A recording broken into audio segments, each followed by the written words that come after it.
Well, good evening and welcome to another edition of Western Junior B Hockey. The all-new London Nationals, all new in 91-92, are here for your entertainment tonight, and they're playing the Chatham Micmacs. I'm Paul McCary. With me again, Jerry Mabry as my color man. And Jerry, this London franchise has really turned the corner this year, and they're in first place in their division and looking forward to a good run in the playoffs. What do you think are the main things that have created this turnaround? Well, Paul, first of all, owner Kent Phipps went and got an old friend of Junior B hockey in London, namely Fred Schell. And, of course, he went out and scouted a whole bunch of kids and was able to get a number of good young players to come to the team.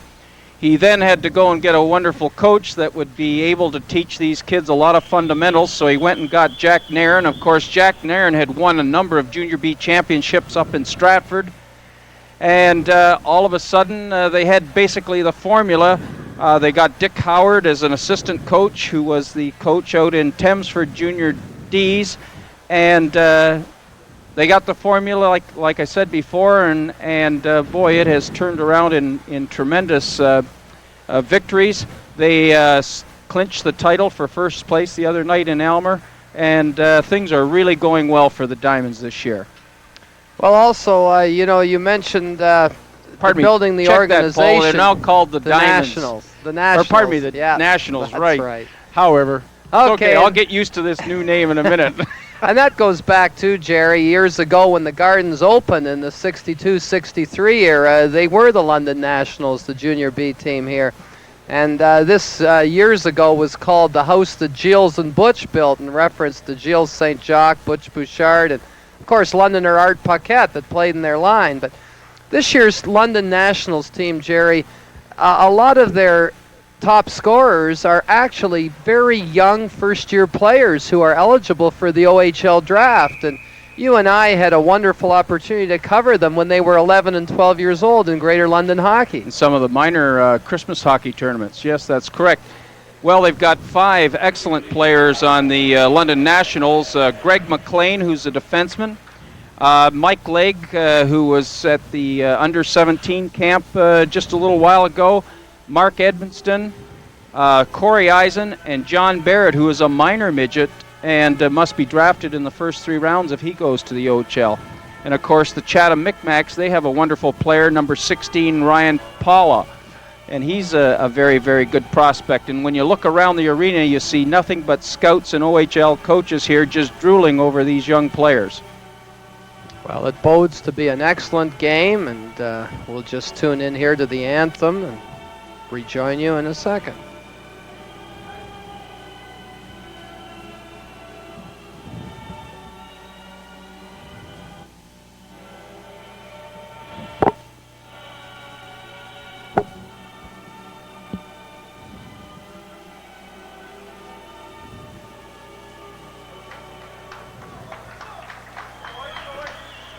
Well, there you are.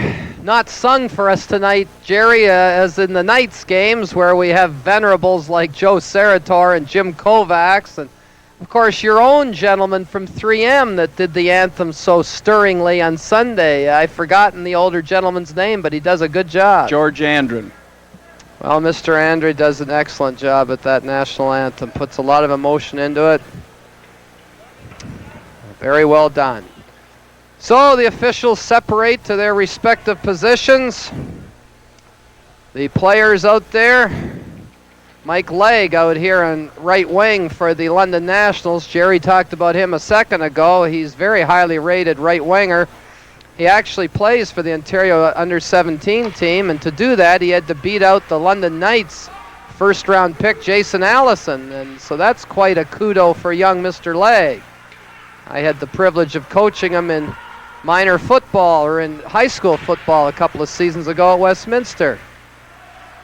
And just an excellent, coordinated, all-around athlete, and a very, very nice young man. Be interested to see how he does in his hockey career.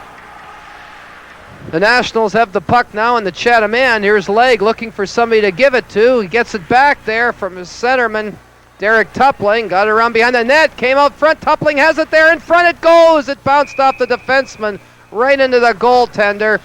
And I'll tell you, he had to be alert there for the Chatham team. That's Greg Smith out there in goal tonight, playing goal for Chatham Micmacs. And Jerry, one of the London Nationals goaltenders was suspended for his part in a fracas recently, so Sean O'Hagan is being backed up tonight by a young man named Steve Blanchette. There's the shot from the point, whistled just wide by Chris Page. Page, a veteran Junior B player, back again with the Nationals. Sean LaHaye outskated his opponent there for Chatham. Offside, there is Weir. LaHaye held up. Now the ball, big hook there. Serge Aumont. And that Serge is one of the guys we've covered before here, Jerry, because I think 3 years in a row we've done Chatham. And when he gets the puck, they got to hook him or watch out. Well, what really impresses me about the Nationals so far, Paul, is their team speed. They have great team speed. They look like they're a real skating club. And, of course, the London Gardens, where they play out of, would be just what the doctor ordered as far as a prescription for their team. It certainly allows itself, because of the wide ice surface, that being much larger than most Junior B rinks. Well, we'll have an opportunity to see how the Nationals penalty killers hold up here, and it's Weird and John Barrett. And again, Jerry Mabry has his hand in the local hockey scene as much as anybody has mentioned Mr. Barrett to you as well. Over the line now for the Micmacs in the corner. Ruben Castilla, back in the point it goes. Gray tried to toss it in. Castilla goes after it, got it in the corner. Micmacs on the power play here, looking around as Aumont for somebody to pass to. Got it back to the point, the blast. Turned aside there by O'Hagan from the stick of Kevin Gray.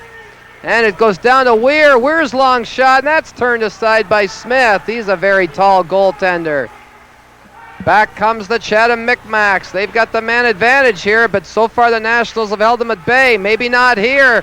Schubert wound up, shot it, went to the opposite point, deflected in there. Weir almost put it in his own cage. Wow, that was a dangerous move, Jerry. I guess as an ex-goaltender, you hated to see it when your defenders deflected the puck right in front of you. Yeah, lots of times, Paul, they're better off just peeling out of the way. You'll see most NHL players now, when somebody takes a slap shot, they just turn away and let the goaltender handle it so he can see it all the way. Of course, a deflection or anybody screening the goaltender makes it that much more difficult for the goaltender to stop.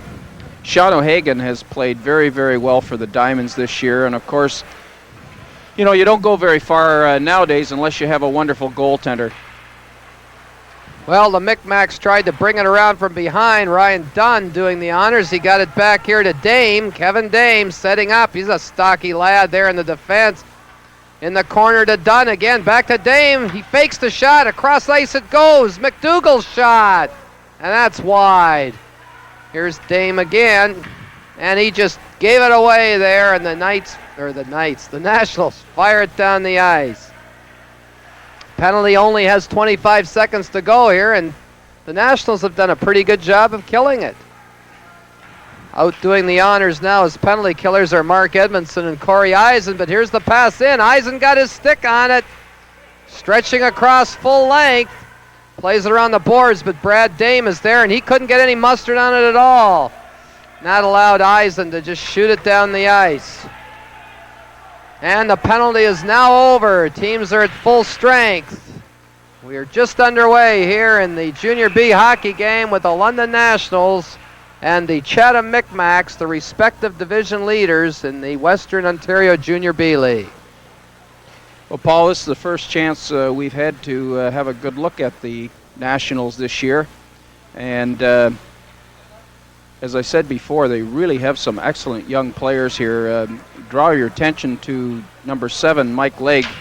Watch what he does when he hasn't got the puck. He's really a gifted player. He knows where the opening is. He always seems to be wide open, goes to the open ice. And for the young players watching, that's a real, it's almost innate. If you're born with that ability to get open. And I guess the guy who, in the NHL right now, who is just an absolute demon at getting open is Brett Hull. Well, they figure he's got a shot at 90 goals, so obviously he does get open.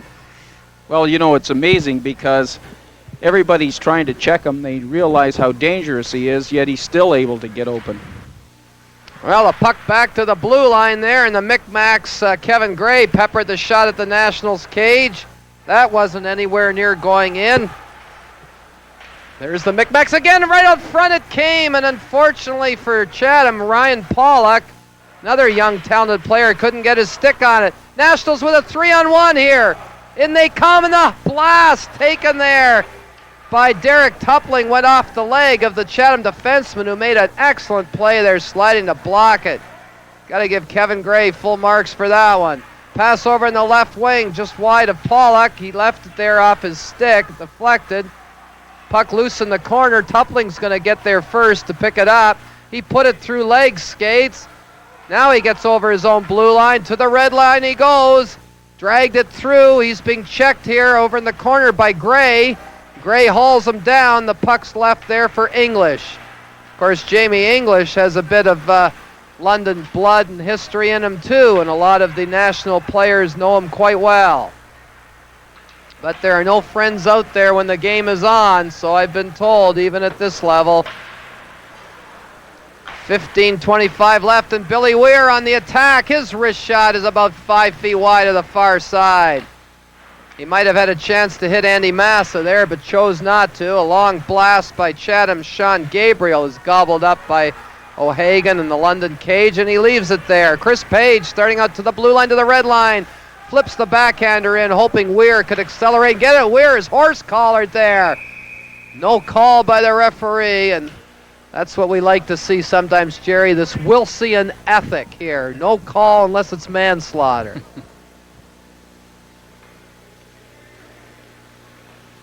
Well, we saw here, Jerry, that there are some of the Nationals suspended. Unfortunately, Chad Palmer's not in action tonight. Of course, his father used to suspending people himself as school principal out of Regina Mundi, and now it's St. Thomas Aquinas. Fair turnaround. Now his son's been suspended. So our congratulations to John Palmer anyway, not to his son for getting his suspension. Jerry, one question I wanted to ask you, the difference between Junior B and Junior A, the full face shield. What's your feeling, opinion on the full face shield? Well, Paul, I guess you're... If you want me to comment from a parent's point of view, I believe that it's probably the wisest thing to have. From a hockey point of view, I think that it certainly lends itself to a more truculent game. Obviously, sticks are carried higher, and there's more hitting going on that not normally would go on, in fact, if there was a no face mask at all. So there are a number of proponents either way, and I really don't know. It just seems to me that this, at this level, not too many people know whether they're going to be a future star or NHLer, so therefore I think it's better taking the precautionary measures of having a full face mask to protect them. I think when you're a pro, you can get away with it, and if you get an eye injury, at least you're making enough money, and they usually have good insurance on you so that at least you're going to have enough money to sustain yourself if you do get an injury. Here, though, if a young boy gets an injury, an eye injury or something like this, he's got his whole life ahead of him. So I think I'm a proponent of having it, to be quite honest with you. Well, a good example of what you were saying just occurred to cause that stoppage in play. The Chatham player shot the puck into his own bench and hit one of his teammates in the face mask. If he didn't have it on, he might have been injured. Now they're going to freeze it again here. No, kick free there. Corey Eisen started to play out. He got the puck back. He's to the red line on the left side over the Chatham blue line. He went around the defenseman Dame there. Then had to pull up as he was double teamed. Cross ice pass went right through the stick of Mike Schuon there. And he has to scramble back to get it. Now it rolls free again to Eisen. Eisen cranks up his slapper about 15 feet wide. I guess he was just hoping for a rebound there. Chatham comes back, but the Nationals are outnumbering them here 3-2. And the puck's gobbled up in there by Sean O'Hagan, held for a face-off. I guess this Chatham team, Jerry, is in a real dogfight in their division for the top spot. Well, Chatham always seems to have a great hockey team. And of course, we think back not too many years ago when they were always in first spot. And they had some real great players, players that went on to U.S. colleges, and of course, Warner, who went to, and Denny Purdy, who went to OHL. Yeah. They've had a number of real fine hockey players and a lot of good coaching down there, and just a very good organization, Paul. Well, here's a one-on-one now, taking that wrist shot. That was an excellent play by Brian Dunn, and just as equally brilliant a save by O'Hagan, as he did what you have told me to tell all the shooters to do, Jerry. Shoot back the way you're coming from, and the goalie sliding across finds that a very difficult save to make, but O'Hagan was equal to it in that occasion. Well, when he went across, Paul, he dragged his leg. When you're running goaltender clinics, you try to get the goaltender to drag the trailing leg a little bit, which keep the stick in front of you, which allows you to protect that a little bit. But it is a very difficult save, especially for a stand-up goaltender coming out. A little bit easier for a butterfly-style goaltender, but a stand-up goaltender, that's a very difficult. That was a very good save by Sean O'Hagan. Well, Dan Gardner took the face-off away there from the Nationals Toppling, and the shot was taken from the blue line. O'Hagan again there, he didn't have much difficulty with that because nobody was in front of him, and I think you mentioned that earlier. Without a crowd, it's a pretty easy save. Well, so far, it seems to me, we haven't been keeping track of the shots, but it seems to me that Chatham have had an awful lot more opportunities and shots on goal than has London thus far in the game. Well, out come the Nationals now near the center ice area, and Toppling shot it in there, legs chasing after it. He got a piece of it momentarily, but the Chatham team took him off the puck, tried to get it ahead there to Rock Barrett. Now back behind his own goal goes Smith. Smith's pass just stopped by his defense partner Dame. Up the ice it comes. Leg got back. He missed the body check there on the Chatham forward. He should have bodied him instead of just waving at him with his stick. Now Mike Legg holds up the puck there, starts out off the boards. Toppling couldn't gobble up his pass, but the Micmacs do momentarily. Nice play there, over the London line they come. But unfortunately for Chatham, there were 4 Nationals back there against the one Chatham forward, Rock Barrett. There's a high blast off the shoulder of the goaltender into the crowd. Dan Brown, he really cranked that shot up. Good thing these days, Jerry, that the goaltending equipment is extremely protective and of high quality.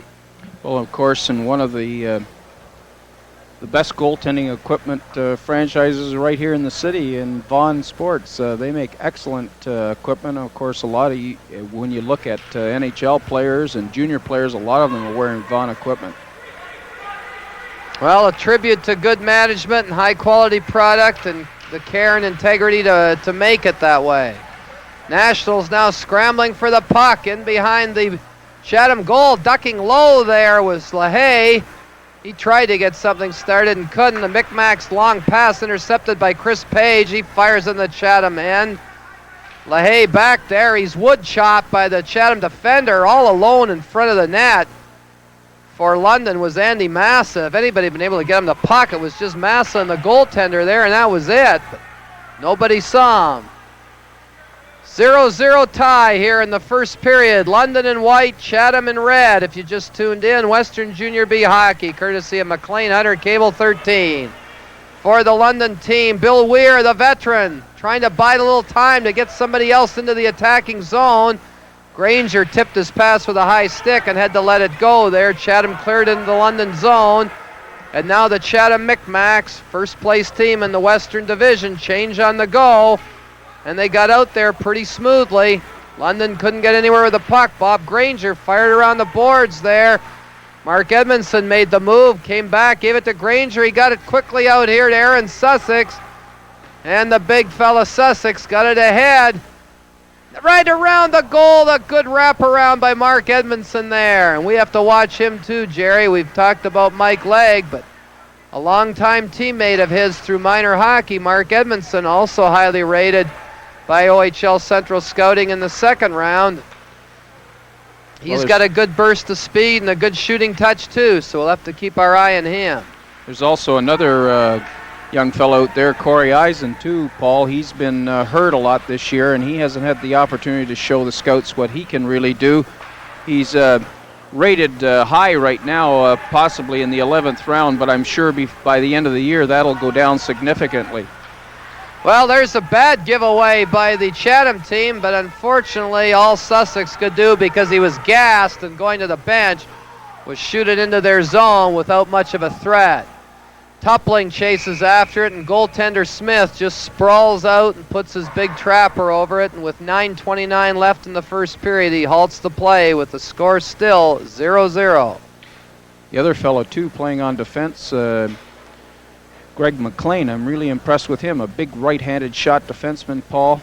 And, of course, John Barrett, number 23. As we said at the top of the show here, the London Nationals really have a wonderful set of young talent here. And, of course, it's understandable why so many scouts are here. They're watching them every night.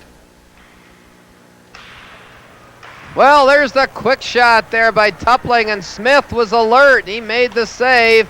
Mike Legg just backhanded it in the corner, where Gray picks it up for Chatham. Got in the right wing boards.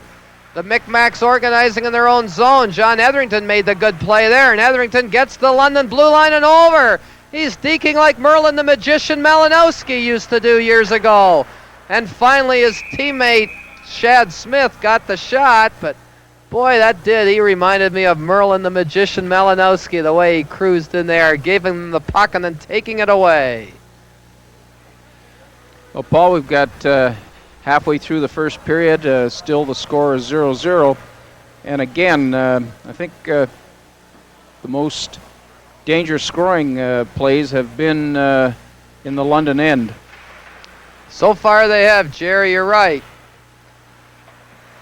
Nationals trying to clear the puck, and you know, as they do, I have to remember tonight to wish a very happy birthday to a young hockey fan, Justin Cousins, 2 years old today, and happy birthday, Justin. Across the line come the Micmacs, making those moves again. They keep the puck in the National zone. Mike Legg just blasted off the boards. He gave it away right to the stick there of defenseman Serge Aumont.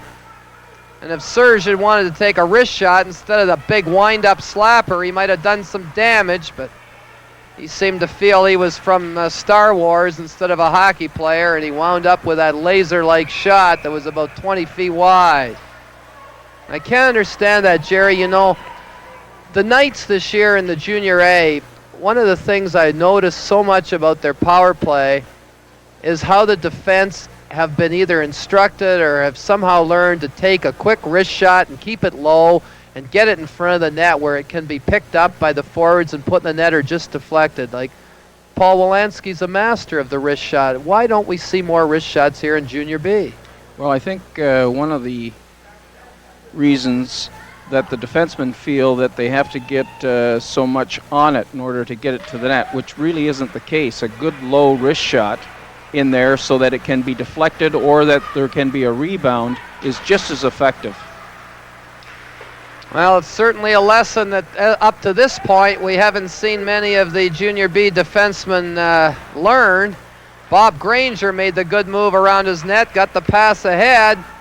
That play was a little bit behind Andy Massa there, and Andy was lucky that he didn't get hit, just as he was twisting to take the pass because his teammates set him up to be torn apart there. Granger flipping it into the crowd, and we're going to get another stoppage in play here. And so far 0-0 tie, but as you've mentioned, and I think quite accurately, Jerry, the Chatham team has had quite an advantage in territorial play here to this point.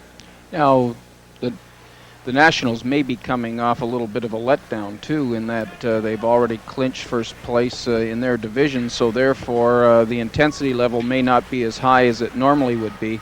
But nonetheless, they should be working hard for the teams in the other division because you know, it wouldn't be fair to some of the teams that have a chance for first place if they just let Chatham walk all over them. Well, the Nationals organizing here. Micmacs in a real forechecking. There was a mistake, though.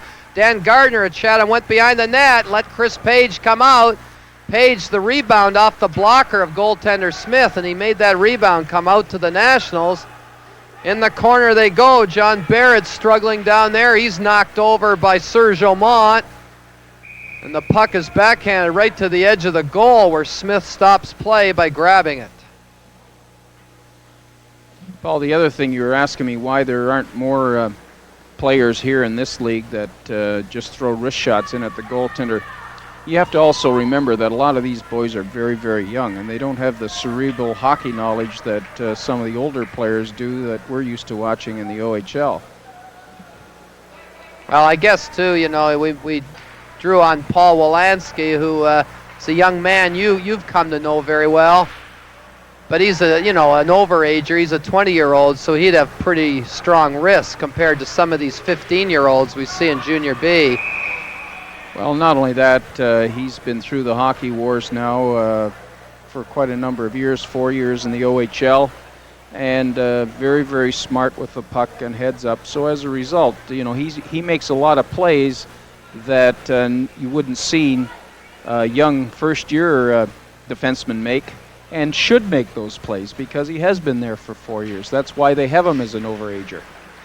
You know, you talk about first-year players and that, just to digress a little from hockey, I wanted to, again, I have to say hello to my son, Michael McCary, and this year Michael has gone into basketball, and he's playing in the Forest City Ramblers competitive minor Bantam team, and they've got a big tournament coming up in Mississauga in a couple of weeks.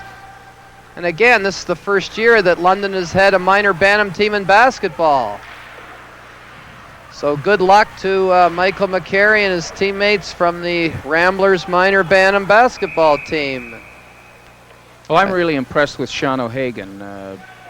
Paul, he's really stayed square to the shooter. He stays on his feet all the time, and I know you've heard me say that a number of times. He has a stick in front of him, a glove open.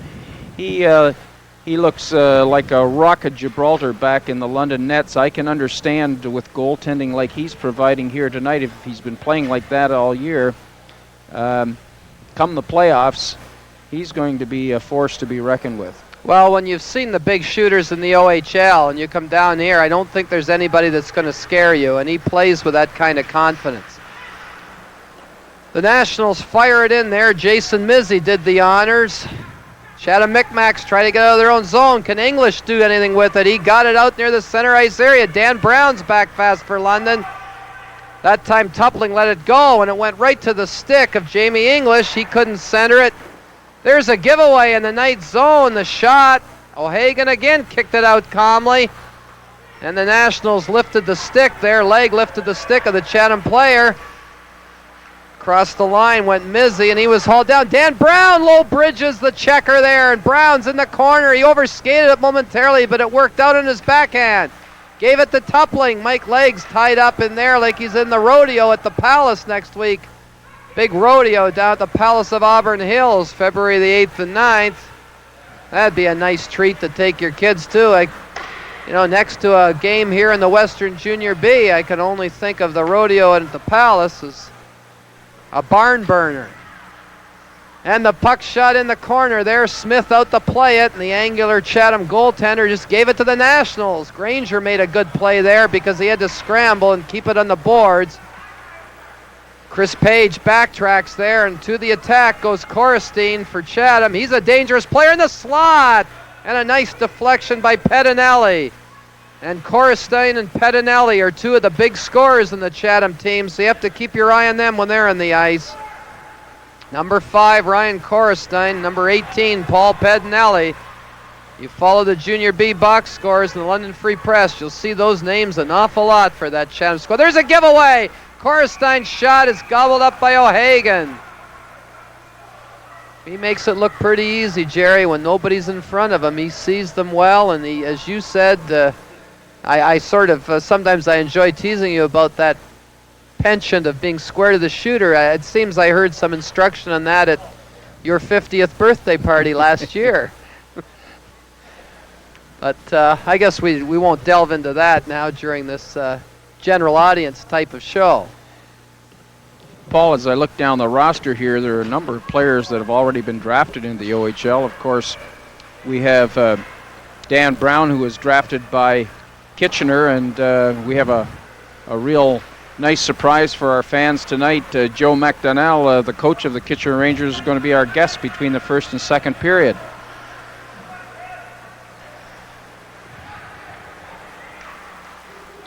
Well, the puck out there to the center ice area. We've only got 3 minutes and 50 seconds left in this first period, and it's still a scoreless tie.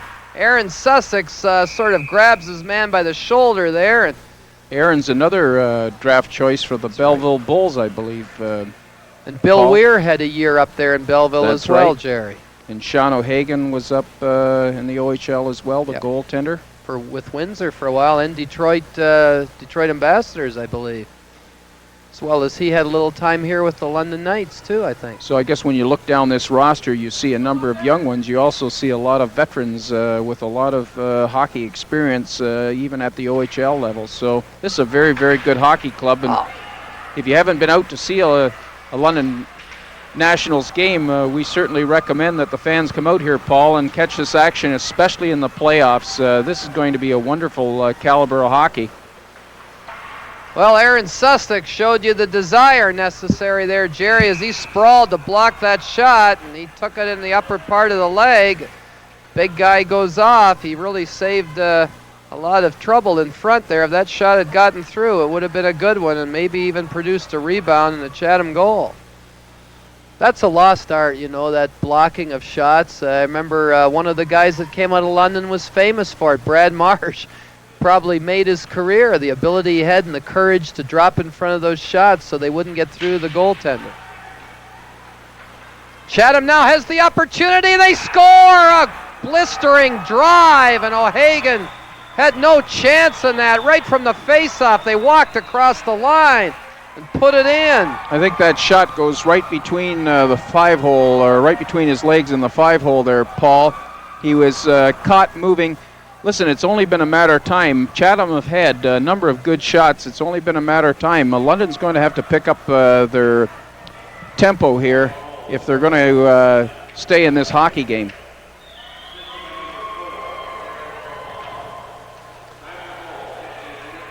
Well, the Chatham goes up 1-0.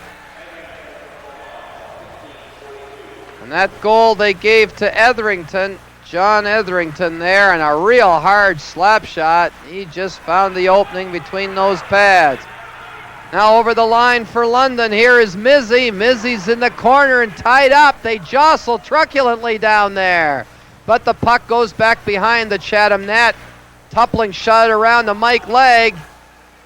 Mike Legg got in front. The quick shot. Smith went down, but he's such a lanky, tall goaltender. It hit him in the chest up near the neck area. And he ices it.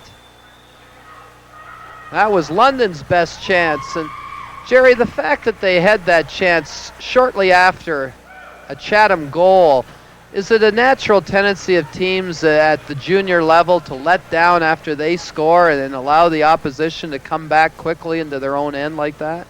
Well, I don't think it's as much of a letdown on Chatham's part as it is that the line that was out there had the goal scored on them. So therefore, they're the ones that have sort of picked up the tempo. There was a good chance in there in front for Sean LaHaye. Puck still in the Chatham zone. The backhander, and Smith kicked that one out. Good chance there for Brulot.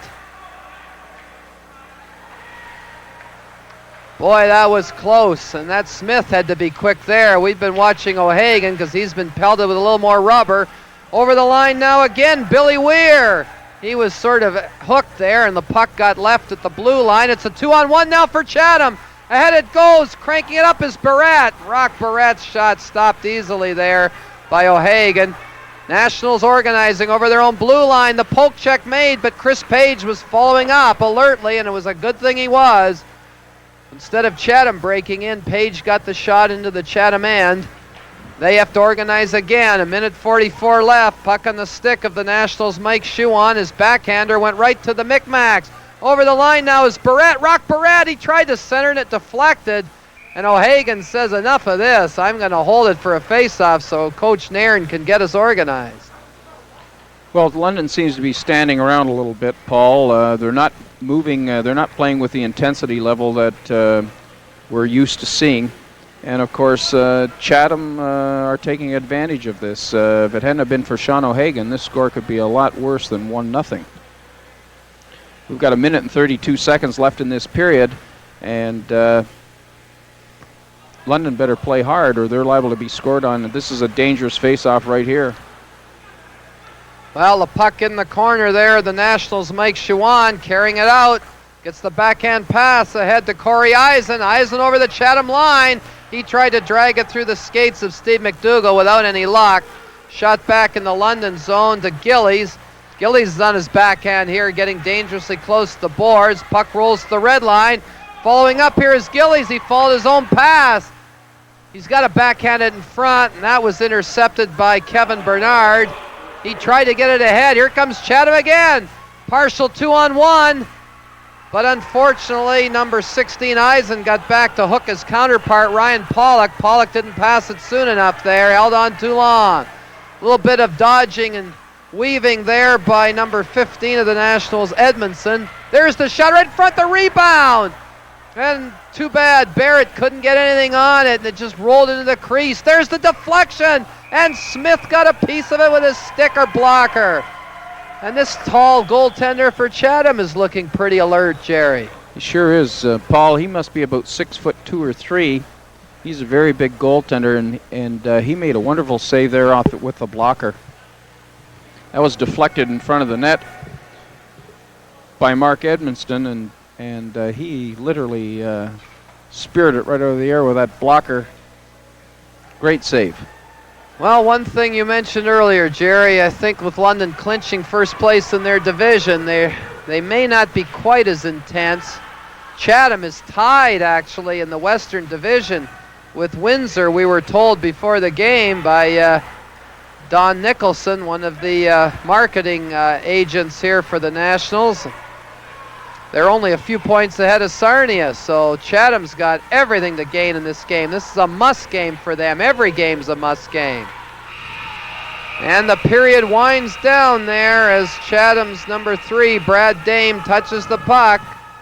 And the teams head for the exit with Chatham on a goal by John Etherington, leading the London Nationals 1-0. Jerry, you know, this game has had some body contact, but it just hasn't had quite as much as I thought. Were you surprised by that? Did you feel this game would be a little more physical with everything at stake for Chatham? Well, again, I think with London clinching the title, more or less, back in Elmer the other night, I just think they don't have the intensity that they normally would have. And therefore, when you don't have the intensity, you're standing around a little bit more, you're not hitting. Actually speaking, looking at this game, London's very fortunate that Chatham only have a 1-goal lead. They certainly deserve the 1-goal lead, because if it wasn't for Sean O'Hagan, I'm sure that that could have been 3 or 4 up there. Well, we'll see what happens in this second period. Naturally, we want the Nationals to come back and make this a real game, as their talent shows they can. And as Jerry had mentioned earlier, he's going to have a special guest for you, Joe McDonnell from Kitchener, and Jerry will be back in just a minute with his special guest.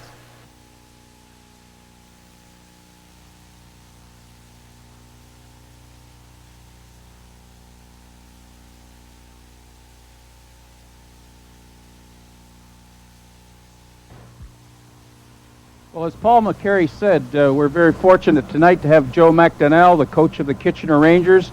Joe, you were just in here yesterday, and you had a little bit of a defeat, but the kids played pretty well. Well, we put forth the effort, but right now the Knights are on quite a bit of a roll, and yesterday it seemed they really couldn't do anything wrong, and everything we did wrong, we either ended up in the penalty box or the puck ended up in our net, one or the other. Well, they certainly did capitalize on some errors, but I thought towards the latter part of the game your kids played very, very well. Once we got through the first period, we settled it down a little bit. We stayed out of the penalty box, and the second and third I thought were fairly even. Joe, your team this year, a lot of people picked you to be lower in the standings because it was sort of a rebuilding year. Are you pleased with the way the team's come along, or Just how do you feel about that, and what are the prospects for this year and then next year? Well, we were very surprised, I think. Just prior to Christmas there, we were 4 points out of first place, right behind the Sioux Greyhounds. And then when we came back from the Christmas break, we went into a bit of a tailspin. We're still not totally recovered out of that. We lost 7 in a row, and since then we've won 4 out of our last 10. So that's been a slow process since Christmas, but hopefully we can get her going and get ready and gear up the playoffs. You seem to have a little bit of a London connection over the years, and certainly on this last draft that you went through, you picked up a number of players that are sort of hometown Londoners, one being Trevor Gallant, one boy out here playing tonight, and you picked up another fellow from Stratford that also was a Londoner. Would you like to talk about those? Sure. Trevor Gallant has just been well, not a surprise. I wouldn't say that. He's just come in and done everything we've asked of him and everything that we had hoped from him. He's got close to 50 points with us right now. He's got 19 goals. He's only a little guy, and everybody said, how can you take a small player like that in the first round? Well, I think he's proved all the critics wrong, and we're very, very happy to have that guy in our lineup. I'll tell you, it was something we knew we were going to be lacking goal scoring this year, and he's just come in and done a tremendous job for us to date. Dan Brown, we also drafted last year off this club, and unfortunately he didn't report to our hockey team. We had hoped he would. We thought he had a pretty good opportunity to make the team, but he opted, I guess, to maybe go the school route, and we'll see what happens there. And our backup goaltender to Mike Torkey is C.J. Denemy, who again is a Londoner, and he played last year with the Stratford Culletons, and every time we've had him in the game, or starting goaltender, he's just done an admirable job for the Rangers, really. So he should be a good franchise player down the road. Well, we think so. He's, naturally Torcha leaves us this year, and CJ will be carrying the mail next year for us, and we're very confident in his ability. Well, the London Nationals, again, have a wonderful bunch of young talent, and Chatham happens to have one player that looks pretty good, too. Tell me about these young prospects. Obviously, that's why you're here scouting these teams and looking for talent for next year's draft.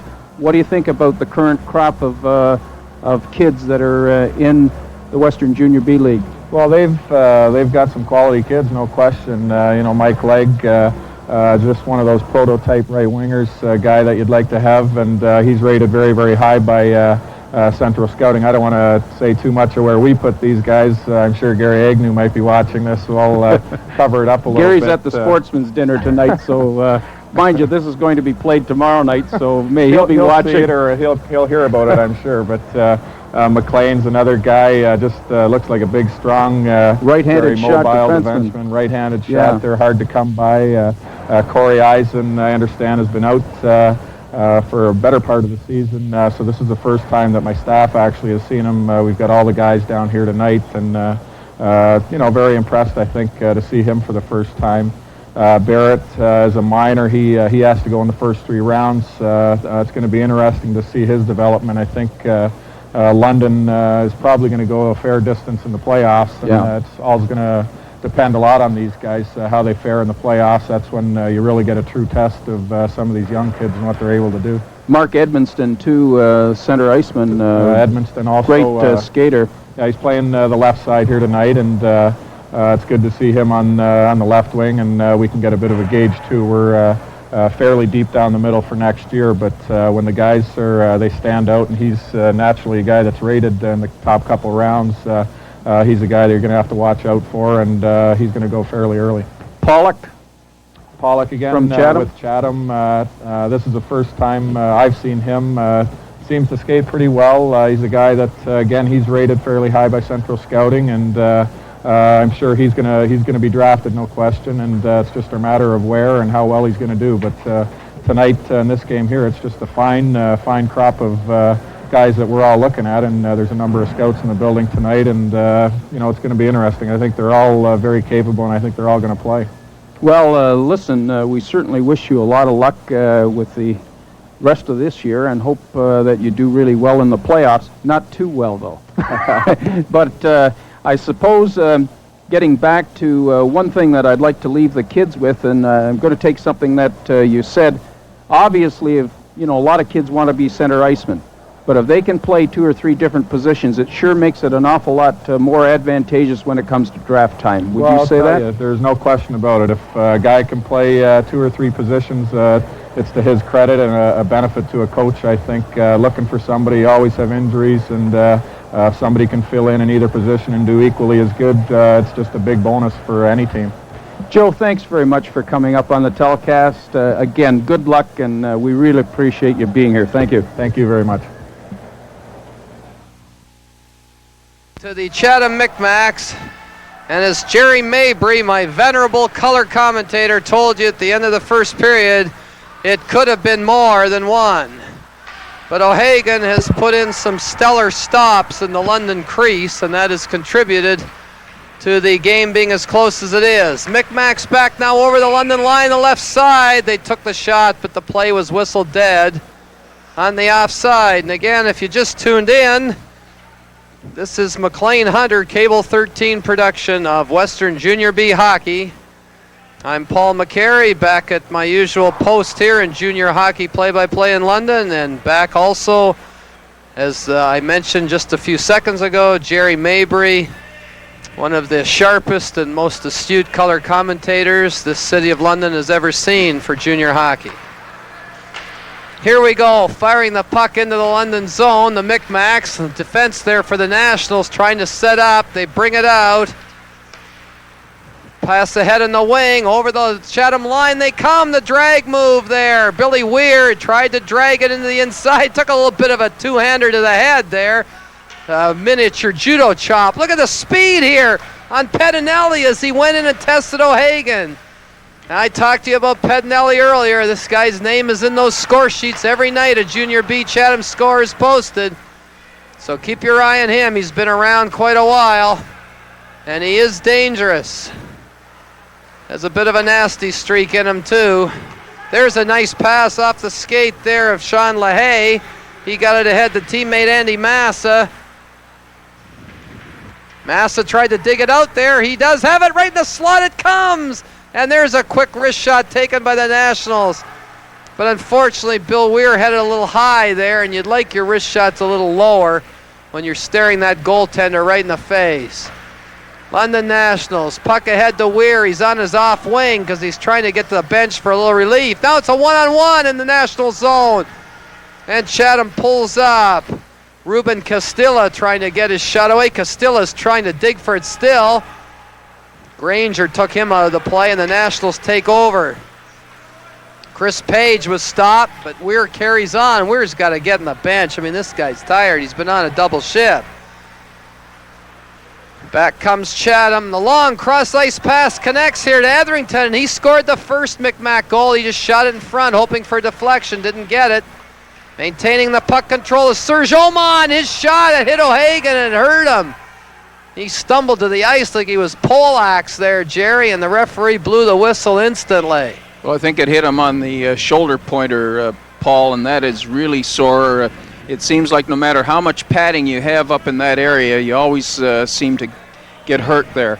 Well, there's a seam, I think, right up in there, isn't there, where the arm pad ends and the shoulder pad begins. Well, you were talking about the equipment being so much better now, and it certainly is, but it has to be. I can recall, going back a number of years, you used to have 1 or 2 people that could really shoot the puck. Now everybody can shoot it, and they shoot it awfully hard, so it's only a matter of time before it finds a hole in the armor.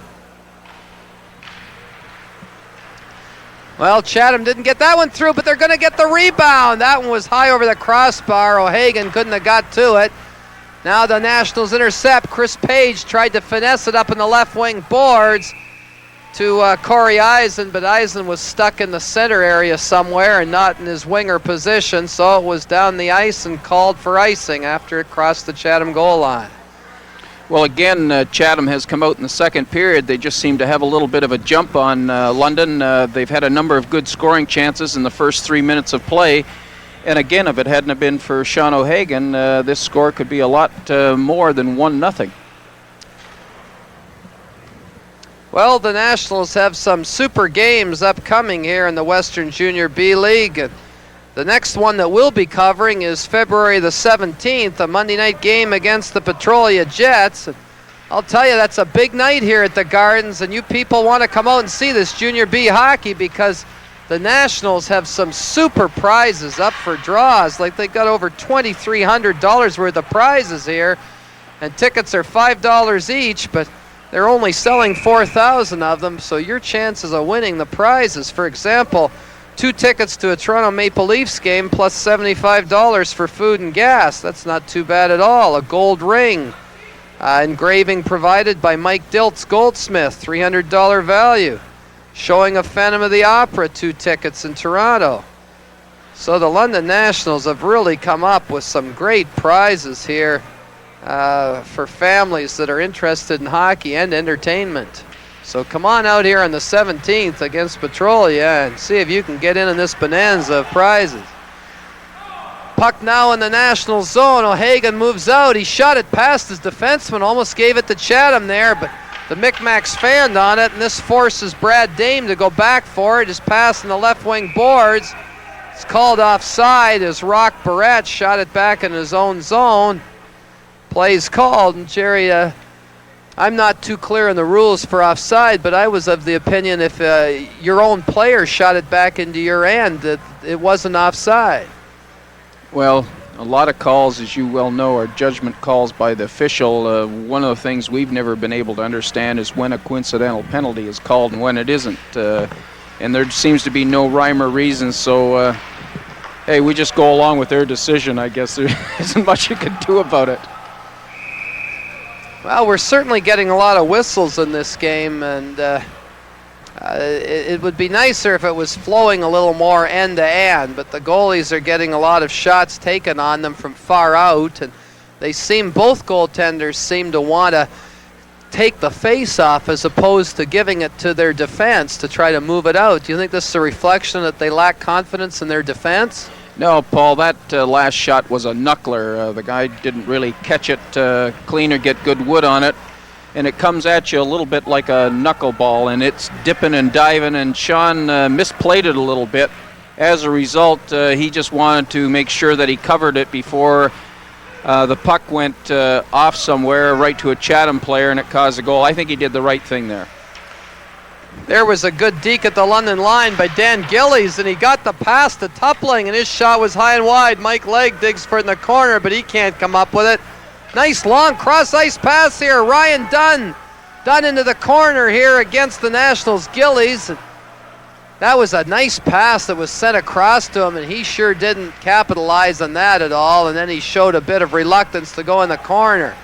Now the Micmacs, Rock Barrett got it back to the line. That shot bounced in a crazy angle off the boards. London's Mike Schuon tried to clear it. Can't do it. The Micmacs are pressing, and here it's Schuon. He didn't even make much of an effort there on the attacker. Chatham's buzzing all around the London cage. Rock Barrett and his line mates out there, Dan Gardner. That one was cleared down the ice. Legs chasing after defenseman Kevin Bernard here. Now Legg gets it. Legs setting up right in front. It came, and unfortunately Shane LaHaye couldn't deflect it. And it rolls all the way down to the goal area. Good pickup by Greg McLean, and he's awfully big defenseman. We're going to keep our eye on him too for the future. Drag move attempted there by Sean LaHaye, didn't go anywhere. There's the long blast by McLean, deflected off the skates of Chatham's Jamie English. The puck rolls back to McLean. Fake the pass, off the right wing boards it goes. McLean moves at it, and it just hit his skates. If his skates had missed that puck, the Chatham Micmacs would have been a 2-on-1 in on goal. Now McLean carries it up, gives it off to Billy Weir in his off wing. Weir moves in, flips it to McLean. McLean, the pass back to Weir, and it's deflected over the crossbar. The wraparound attempted, they bang away at it in the crease. And play is called there, a lot of action. And Jerry, this certainly was a resurgent short time there for the Nationals. They really came alive. They did. There's no question, Paul. These teams are very, very well coached. You watch them come out of their own end. Literally, they're unstoppable, both teams coming out of their own end. They're very, very well coached, both teams, and it's a pleasure to watch them. And like you said, this last little while, the intensity level has picked up a little bit for the Nationals. In fact, Chatham was very fortunate there that the puck didn't go in. There was one that went over top of the net, and then goaltender Smith made a great save there on the wraparound. Well, Bill Weir won that last draw for London, and McLean got the shot, and it was blocked in front of the goal. Micmacs, nice backhand pass out ahead here to Gabriel.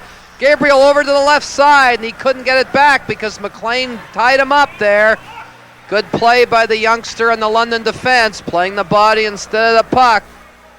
And here's McLean again, using his own goal. Got it across here to Dan Brown. Brown holds it, moves it to McLean. McLean coming up ice, back to Brown. They work well in tandem, the veteran and the youngster. Oh, Brown made a move at the blue line. And Ryan Korestein, of course, he's a scorer for Chatham. He's not known as a checker. But Korestein is still trying to pick up his protects somewhere in the Chatham zone. Now Korestein gets to do what he likes to do, carry the puck. He comes to the Nationals line, just backhanded in there. But Pedinelli was nowhere near it. There's the shot by Korestein in there. They bang away on the boards for it there, and fighting is Chatham's Serge Aumont. There comes the Micmacs again. Aumont, he's looking around. It rolls in front of O'Hagan. The wraparound, they score! Quick pivoting turnaround shot there by Korestein.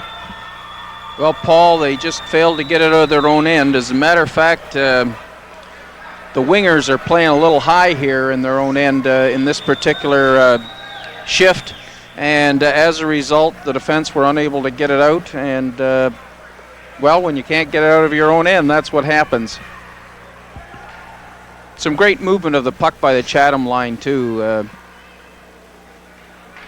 Korestein really made a good play there, and this line's pretty potent for Chatham. Chatham are here to play, Paul. They really are. If London doesn't get going here, they're going to find themselves in a hole they can't get out of. Well, the Nationals had that little flurry a few minutes ago, but Chatham staved that one off and came right back for a little more of their own. Now over the line for London was Corey Eisen. He still got it, but then he just coughed it up over in the corner to Serge Aumont. The pass deflects up the stick of a National player, and Aumont is back to the line. He fakes, tries to go around his man, got it right out in front. And the Micmacs Etherington tried to do something with it. He couldn't. Good play by O'Hagan as he poked it free there to Mark Edmondson. Edmondson avoids the check. Edmondson to the line and over. Gives the pass off there, and Sussex shot just deflected. There's the pass. And Edmondson tried a wraparound backhander and almost connected. Edmondson faked his first pass. His second one was deflected by defenseman Brad Dame. And the goal has come off the magnets there, so the referee blows the play dead.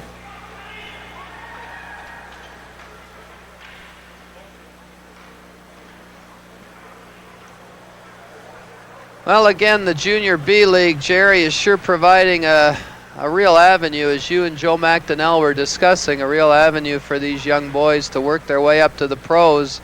From Junior B, there's a lot of them that come out of this Western League, isn't there? Well, Paul, it's an opportunity for the young ones to play with older ones. So, in fact, the Junior A franchises can get a lot better idea on how they're going to play with the older kids because they're already playing with them here in the Junior B level. There was a good wrist shot by Dan Brown. It was deflected just wide out there by John Barrett. Barrett's in the corner now for London. His pass hit the skate there at the back of Brulot. It didn't go anywhere. Now the puck in behind the net. Nationals are going to get the shot here. Brown, he couldn't get it on or it would have been deflected, so he smartly played it in the corner. They battle for it. It's behind the net. Bill Weir couldn't center it there. And Chatham tries to move back. Nice pass out ahead. McLean trying to hog-tie his man. I knew he was going to get a penalty. Rock Barrett gave him everything he could handle and more, and McLean had no choice there. I think, Jerry, if he hadn't horse-collared him, he would have broken in alone. Yes, if there's such a thing as a good penalty, that's it. He got turned around a couple of times. Hey, let's give it to the Chatham forward. He made a great number of moves on him to get him turning one way and then back the other, and he really had no other alternative but to horse-collar him and haul him down. I'll tell you, there was a play in that Junior A game yesterday where the next London National, actually a London Diamond, Trevor Gallant, did you see that move he put on Mark Vichot? Undressed him just inside the London blue line and broke right in on goal. And, well, Trevor's done that an awful lot. As Joe McDonnell said, he's been a wonderful acquisition this year for the Kitchener team. And one of the top rookies in the league, by the way. Oh, for sure. We got a chance to see one of the other ones in here in the Junior A next week, and Chris Gratton of Kingston. And he's supposed to be very, very talented, too. Well, Kelly Corpse as well. Another graduate of the London Junior B program and the Greater London Hockey Association AAA competitive teams. Kelly Corpse. Of course, Dave Gilmore, that's playing for the Knights right now. Just seems like only yesterday we were watching them when they were little itty-bitty guys absolutely playing at Nichols Arena. Yes, they grow up too fast, but I hope that doesn't mean correspondingly that we're growing older too fast, Jerry. Puck back to the blue line here. Chatham plays it in the left wing boards to Brian Dunn. Dunn try to get it back. They've got the power play here. The Micmacs on the power play. Chris Page for the Nationals tried to clear it. Nationals can't quite get to it in time. That gives Gardner a chance. Gardner got it back, and the shot was deflected smartly out there by London's Jason Mizzy, who's out killing the penalty with Mike Legg.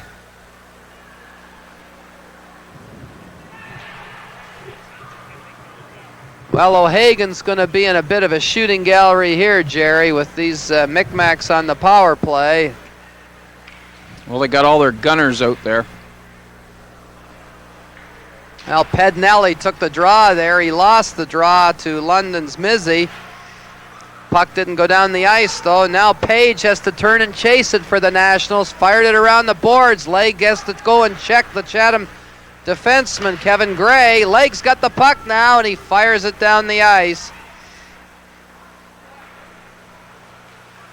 And again, I think I wholeheartedly concur with Jerry Mabry's assessment that these young guys couldn't be playing under better tutelage than that of Jack Nairn. Jerry, you were teasing Jack Nairn earlier before the game about his penchant in years gone by of putting Vaseline on his face before a game. Because that Senior B League with the Lucan Illerton Jets, there's a lot of rough guys in that league, and they used to try to give you a lot of facial massages. And Jack had his own way of letting their fists slide off his face. He used Vaseline. Anyway, puck to the London blue line and over. In comes Pednelli there. His shot was deflected wide. Chatham still with the power play and still with possession of the puck. Pednelli in the corner. They're bunching up a little now, though. London should have been quite more aggressive there. Sprawling defenseman Eisen, but he telegraphed that. Chatham made a bad change there. Almost got caught. The penalty's just about up to the Nationals. And the Micmacs fired into the crowd as the penalty ends. And back on the ice comes Greg McLean. So the score remains 2-0 Chatham with 9:36 left in the second period. Well, sure hope that London can get going here. If they get a goal, that may ignite them into playing with a little more intensity. Also, after killing that penalty, they did a very good job killing that penalty. So that may inspire them on too, Paul. Well, there's a good face-off, one for London by Corey Eisen. He has to chase his own shot down the Chatham line. He's interfered with, but few referees, if any, ever call that. Eisen pass was behind his teammate Edmondson, and back comes Chatham's Ryan Kelly. Drops it neatly in the slot, and that shot was deflected by the defense. Can Edmondson get there first? He does. He scores. Edmondson. What an effort. Well, there's one of those young players, Paul. Wasn't that a marvelous goal? I mean, he literally outskated the Chatham defenseman all the way back. Boy, he's got wheels like, gosh, he can really go. Nice goal.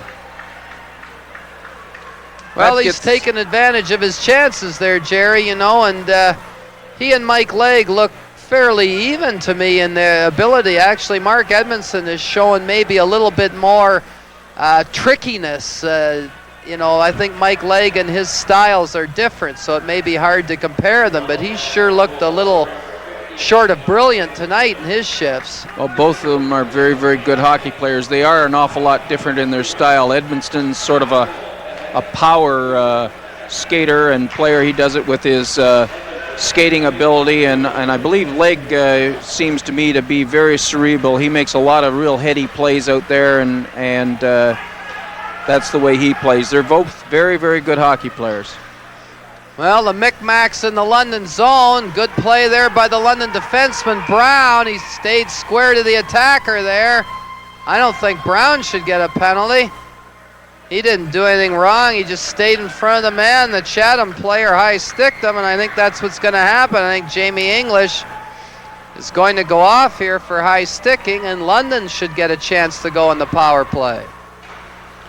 Well, with 8:42, scored 2-1, Paul, and of course Edmonston's goal puts them right back in it. They didn't have too much going their way until that.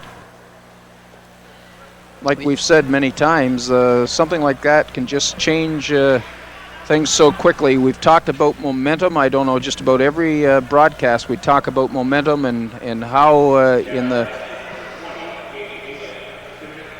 during a hockey game, how many times the momentum changes. Well, it could just change here, especially with this penalty. Well, Bill Weir, he broke through the defense. Nice pass over the wing, and it hopped over the stick there of Eisen. That is an Eisen out there. That's number 18, Andy Massa. It hopped over Andy's stick. Back to Dan Brown. He better watch out here. He's getting awfully close to blue line. Chatham's Korestein let him off the hook there. He should have been more aggressive. Here's Brown's shot. A nice save by Greg Smith. He did the splits. Chris Page got it behind the Chatham goal. London looking to equalize the score here. They're on the power play. 8:02 left in the second period. Brown, right in front it goes. And the London player dragged it. LaHaye looked like he dragged. Is that LaHaye? No, that's 18 Massa. He missed it again. Now they score, though.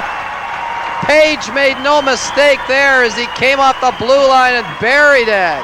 Paul, I've never seen a power play isolate so many players as they did there. 2 or 3 opportunities that they had. They did a wonderful job isolating one player so that he was in all alone. And finally, they got a goal. They could have had 2 more earlier, but due to some miscalculations of the shot or whatever, but finally, just a wonderful execution of a power play. That shows, again, how well these teams are coached.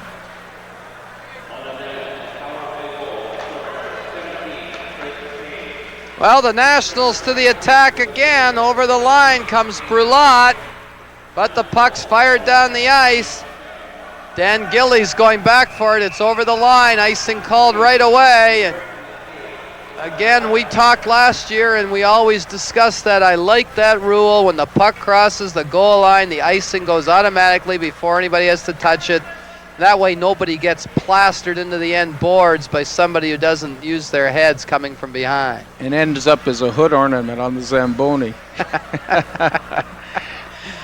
Well, we're borrowing a few cliches here from Mark Hebshire at Global. We haven't used that one there in shots on goal to go in where he beats the goalie like a rented mule. I love that one. That's one thing I'll tell you about that Mark Hebshire. My hat's off to a guy like that. He brings the fun into sportscasting. Here's the long shot taken there by Chatham's Rock Barrett. And it had a bit of hair on it, I'll tell you, and it bounced wide after it was deflected from the defense. Gillies has to go back for it for London now. 2-2 tie. The Nationals have come back, and they try to organize in their own zone. Gillies dumps it off here to Chouan. His nice pass ahead on the side to Barrett. Barrett tried to get it through. It almost squeezed through there to Brulot, but not quite. Back on the blue line. Chouan's shot. That hit Smith's pads and was deflected out into the slot area. Now it's a 3-on-2. The Micmacs over the line. They're looking for the guy cutting to the net. Page lifted his stick a little bit, but the puck missed him anyway. 1-on-1 now for London's John Barrett, and his shot hit the glass and bounced off one of the partitions into the mitt of goaltender Smith. This has really picked up in speed, Jerry. I love it when it's 2-2. Well, again, those 2 goals have ignited the Nationals, and they're coming out with the intensity that we expected to see from the word go. Always seems to happen, and how many times have we seen 4-goal leads just abolished in very short order in the Western Junior B? That's the sort of action you get. You can never count on anything as being a sure thing. Well, you sure mentioned something there, Jerry. I think Junior B hockey, when we've done it, McLean Hunter and Cable 13, it's like the Rock of Gibraltar emblem to the Prudential Insurance Company. With the Junior B hockey, it's action, action, action, and more excitement all the time. It's just unpredictable what's going to happen. And here's London's Mizzy in the corner. Toppling avoided a check there, but the Micmacs bring it out on the left wing. Captain Omond, he couldn't corral it there, and it goes back to the Chatham zone where Kevin Bernard backhanded it past Page. No icing will be called in this because Page deflected it. Now Page is beaten to the puck there by Kelly, or Castilla. It's Castilla, and he's a big truculent forward for Chatham. They let come right on front, jam it at the crease. Castilla tried to kick it free, but the referee called it. Now Castilla mixes it up. Ruben Castilla mixing it up, one of Chatham's fringe players who dresses occasionally, but he gives a little tap on the pads there, the goaltender, congratulating him on his excellent save. Well, Sergei Almont got behind the net there, and I thought it was going to be curtains for the Diamonds. They got run around a little bit there and not picking up their checks, and he walked right around, and if it hadn't been for alert Sean O'Hagan, he could have had a little wrap around there. Sean got it in his skates and managed to keep it out, and then fortunately the referee lost sight of it and blew the whistle, but the puck was loose. So the Diamonds dodged another arrow. Well, the Nationals. I'm having trouble with this Nationals and Diamonds. Hey, I'll say one thing. It's better that the puck's loose than either you or I are considered loose, I'll tell you. Now here it is up in Aaron Sussex's paraphernalia, and there's yards of material in his paraphernalia because this Sussex is a big kid. Nationals work it free, and instead of pulling the trigger, Edmondson tried to pass across. Edmondson still poking at it.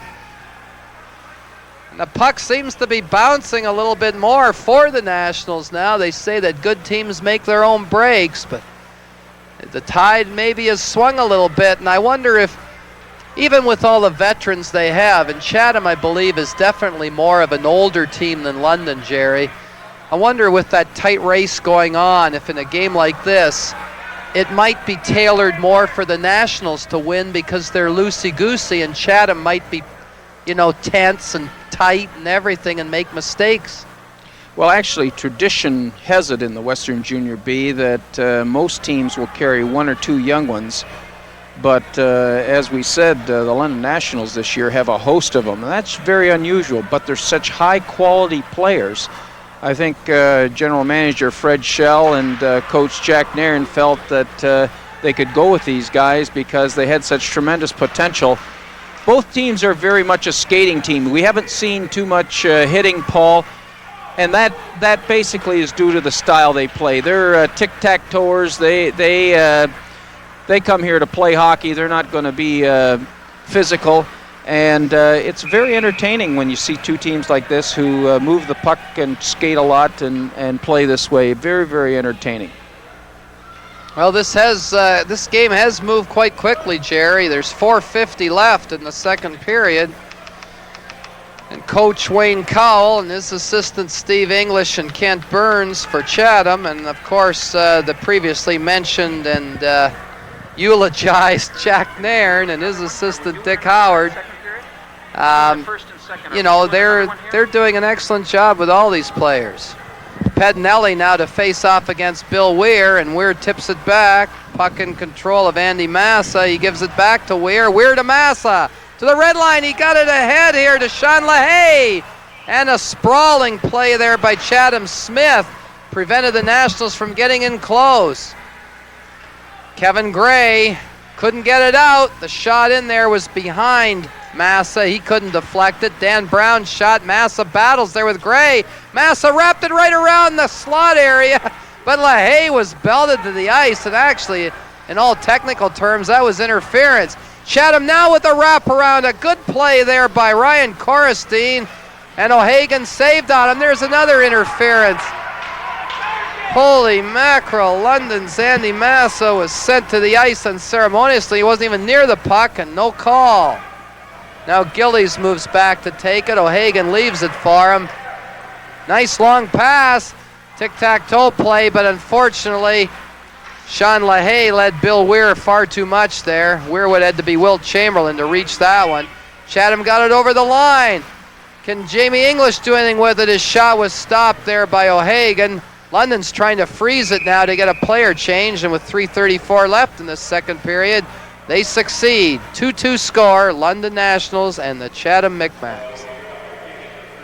Well, Paul, we've got another game coming up with the Nationals a little later in the month, and we should say that they play every Monday night. Again, fans, if you can get out here and watch this, they need your support, and it's very, very good brand of hockey, and you'll recognize a lot of these kids as future stars in both the OHL, college hockey, and then probably the NHL eventually. Well, they definitely have a shot at it, I'll tell you, Jerry.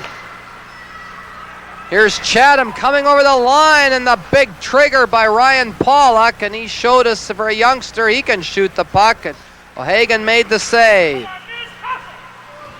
Jason Mizzy couldn't get it there. The defenseman Gillies now looks cross ice to Shiwan. Shiwan comes up to near the red line, played it back to Gillies. That was a pretty cerebral play there as none of the forwards were open. Now Toppling, his backhand pass leg wasn't in the wing, and it bounces into the crowd. A lot of good little passes there. Nobody opened up, and I think you have to give Chatham credit in that shift for checking quite closely. Well, with 2:54 left, Paul, it certainly has turned into a real good game. End-to-end rushes and lots of nice plays. This is anybody's game now.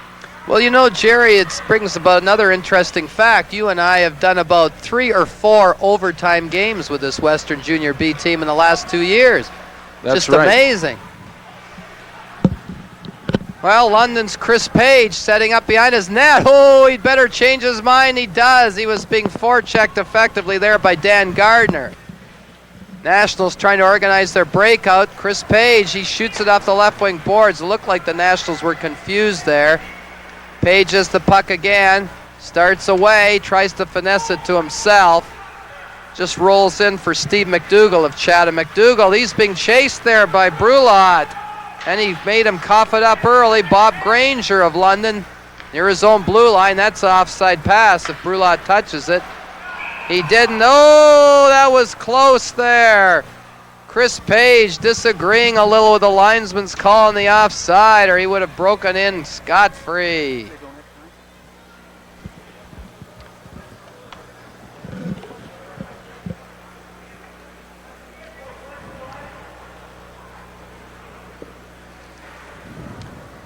Well, you know, Jerry, we've talked a lot about some of these young players, and I believe at the end of the second period, there's going to be some interviews that I was able to do the other night in a Nationals practice with a couple of the young players, Mark Edmondson and Mike Legg among them, and hopefully we can get the one I did with Coach Jack Nairn on the air between the second and third period, because Jack Nairn, of course, in his spare time when he's not coaching hockey, farms some mink, similarly to my uncle, Jack Reed, who did that in the big metropolis of Harrington for many years.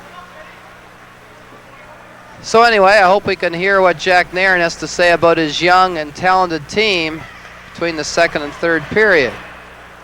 1:48 left in that second period, and Granger of the Nationals behind his own goal comes right in front of it. His right wing pass to Chris Page. Page gathers some speed, takes the long shot. Smith gave up the rebound, but his teammate Kevin Gray piled it up. Couldn't get it to the winger, and Page's shot kicked out by Smith. There's a breakout play. Chatham's Gardner ahead the left wing, the breakaway right in on goal, and they score! Rock Barrett for Chatham as O'Hagan went down with just over a minute to go. Well, Barrett held that puck and held it and waited for O'Hagan to commit himself and then put it right up over top of him. a great play to put him into the opening, and then he sure buried it, Paul. A great scoring play, and of course that puts Chatham up by 1 goal with 1 minute and 22 seconds left. We've talked about this many times. It's kind of a downer to go into the dressing room after just being scored on. On the other hand, it's kind of an upper if you're the team that just scored it. So, well, with 1:19 to go, the Nationals, if they could get one, they'd turn the tables on that psychological advantage. Micmacs now back in the blue line. They have possession. Dan Brown battling for it. He got it free to Bill Weir. Here's a 3-on-3.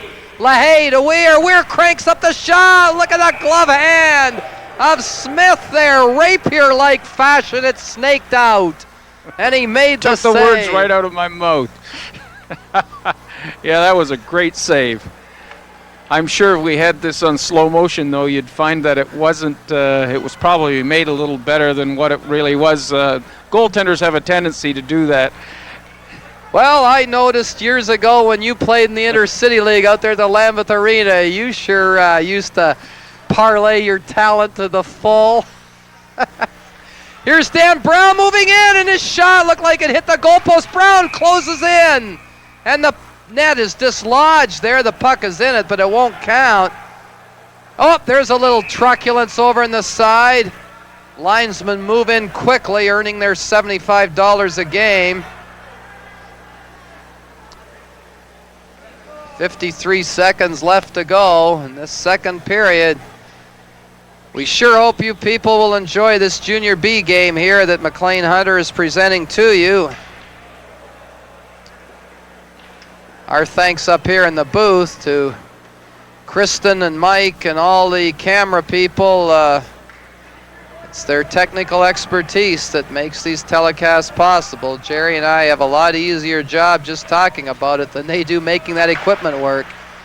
Here's the puck, LaHaye, and he tried to get in front, kept in there. The shot by McLean. There's an open corner. LaHaye's shot is stopped, deflected, and it rolled into the goal with 41 seconds to go, and Smith stopped it.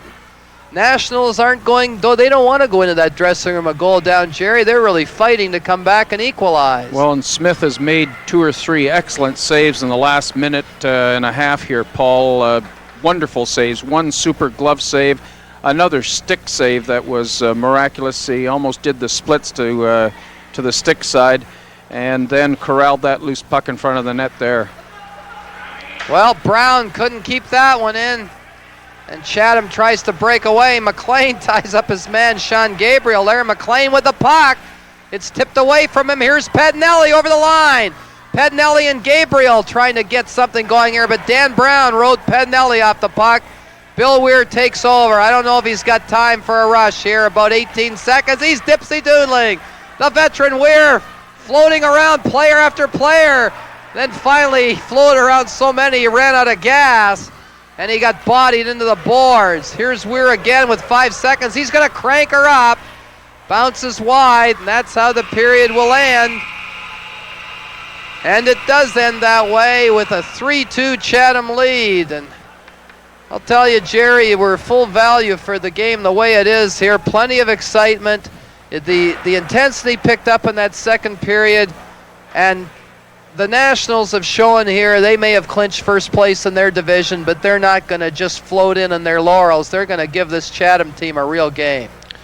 Both teams scored 2 goals there, Paul. It was a very, very good period.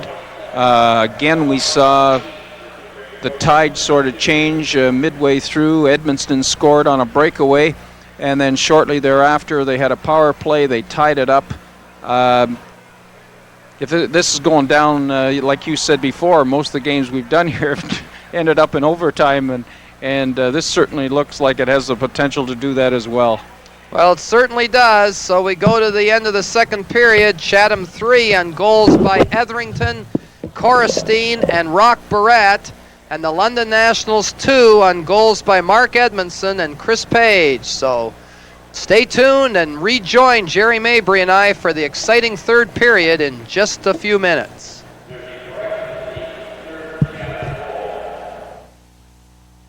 Well, Jack Nairn, the coach of the London Nationals, you've had a lot of success with a young team this year. Who are some of the younger boys on this squad that have surprised you with their ability to step right into a Junior B league and excel?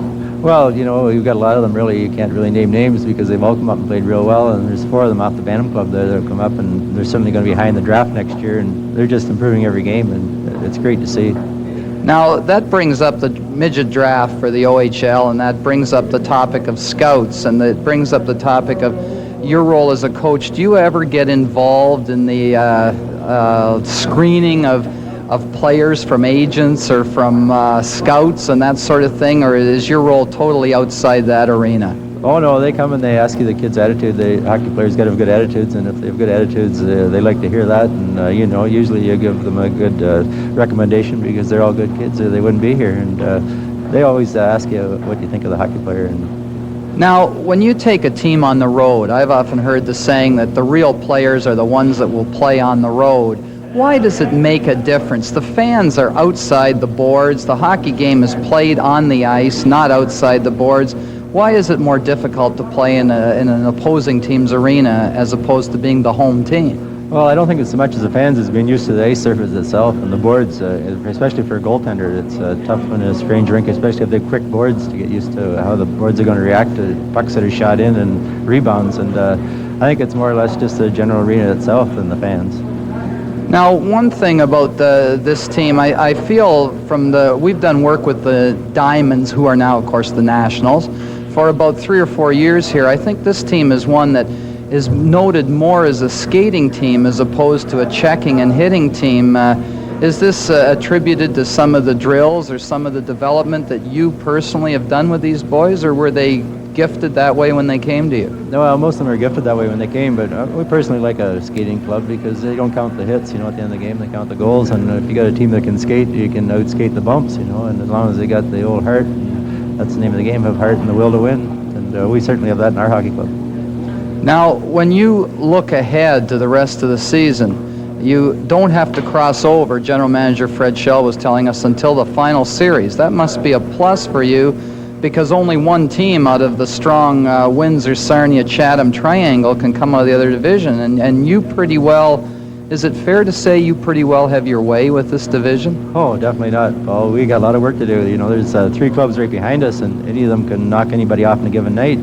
We're split the season with Strathroy, and St. Thomas give you a good game. St. Mary's give you a good game. You know, we were tied us one night, so we certainly aren't just going to walk away with this league in the playoffs.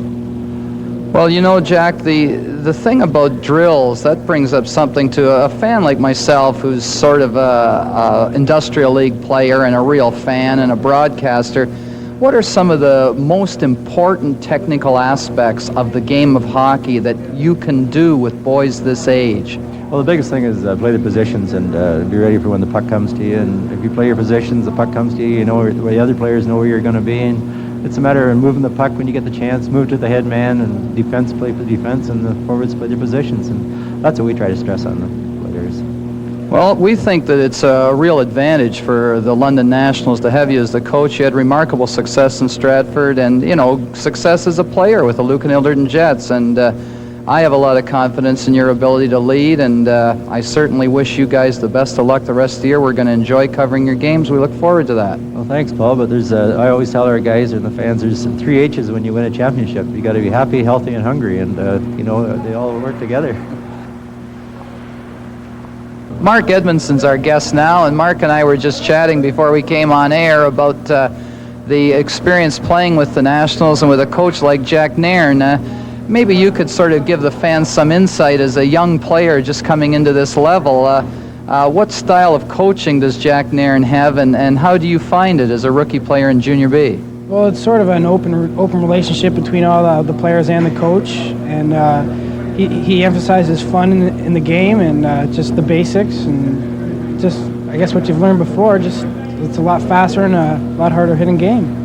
Now, I had the pleasure, I was kidding Coach Nairn about this, when I was playing years ago in the Ilderton District League. I used to watch him playing in the Senior B League with the Lucan Ilderton Jets, and he was always quite unflappable in that type of hockey, as opposed to a guy like Barry Bugner, who is constantly going, you know, very excitedly and yelling on his bench.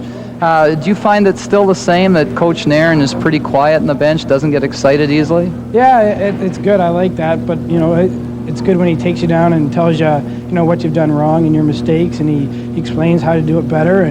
But I like a quiet coach, but like if I want him to yell at me, it'll get me playing better. I like that. That's what I need. Now, you've been scoring a lot of goals lately. As a prolific goal scorer, maybe what type of advice would you give 9, 10, 11-year-old boys who are wanting to be the goal scorer in their team? What's the thing you have to work on? I'd say it's work on it in practice really hard. Like, you don't come out here and just flip the pucks. If you practice scoring hard in practice, it'll pay off in the game, and hopefully, you'll be as lucky as I have. So you must discipline yourself, in other words, to, you got to say, I'm aiming for this corner, and I'm going to take 50 shots. It's very specific then. Yeah, you need the shots on net to score the goals, You can't always be the playmaker. You got to bear down and shoot the puck sometimes. Now, I was asking your teammate, Kevin Biachina, this question. I'll ask you, if you want to progress to the next higher level of hockey, which skill area of the game do you feel is the one you have to work on the most? Probably in my own end, the offensive or the defensive zone. Sometimes I get confused and I start running around, and that's not very good. You have to sort of know what your job is and do your job and get the puck out of your own zone. You haven't played the other division teams as much as you played your own division, yet they seem to be the stronger division, the western side with Petrolia and Sarnia, Chatham, Windsor. Who are some of the players that you've come to hear the names mentioned and the players that you really respect the talent of in that division? I respect all the players. Being this my first year, they obviously, if they're not rookies, they must have some experience, and so I must respect them for that. But I've heard of I know Jamie English. He plays for Chatham, and I knew him from high school hockey last year. And I know one fella, Brian Secord from Petrolia. He played at under 17 with me, and so they're both excellent hockey players, and so you have to respect them, and they're doing well in their season. Now, this is a question I asked Rob Ramage years ago when we used to lift weights at Nautilus. I may not look to you like I used to lift weights with Rob Ramage, but I did. Anyway, the thing that I could never understand is how, when you are a friend of somebody's off the ice in different areas of your life, is it difficult to go on the ice, play against them, and cream them into the board, so to speak? No, you're not friends when you're playing against someone you know on the other team. You're trying to win the game. You're not trying to be best friends with him at that time. You may go out after the game and have a great time with him, but you're trying to finish first and they're trying to finish first, so it evens off both ways. Well, that's basically what Rob said. He said, if I'm getting paid $110,000 a year, of course, back in those days when I asked him the question, big money, he says, I have a job to do, and that's what it is. And he said basically the same thing as you do. Mark, we wish you continued success this year. You've had a great step so far, and keep potting those goals for us. Thanks a lot. Well, Mike Legg's our guest now, and Mike plays my position, right wing, but I would venture to say he probably plays it a lot better than I ever did. And Mike, to this stage in the year, how do you feel that you have matched your aspirations that you had when you came into Junior B at the beginning? Well, I was really happy to make the team first of all, and just to try to fit in with the guys and try to score some goals for the team, help out the team as much as I could, and probably about it. And dig hard for the coaches, great coaches here, and really doing a good job, like in the paper today and everything. You had a great experience with the under-17 team. Maybe you'd like to describe that to the London fans.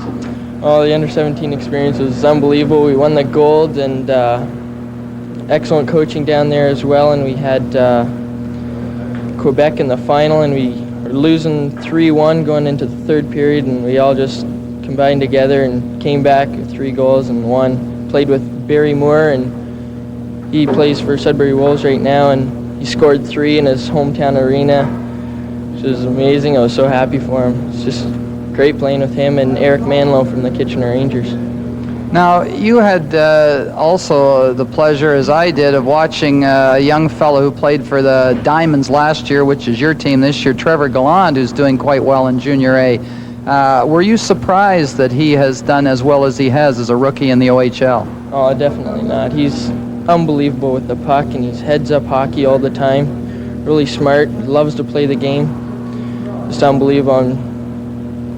Well, talking about loving to play the game, Is it true that you still go out and shoot the puck off the garage door against your father on the weekends? Not too much of that now. Just trying to build up my body for next year. Don't know which way I'm going, 50-50 OHL or university. And once in a while, if I can, I'll get out and shoot the puck downstairs or against my dad in the laneway. Now, you mentioned something that's very important. Just to sort of close off, this is one thing I've noticed with the junior A players since I've covered the Knights for so many years, but there's a great discrepancy in muscular development and size in the boys that come up from player A to player B. If this was the off season, would you have an established weight training program to do, and how often would you be working out?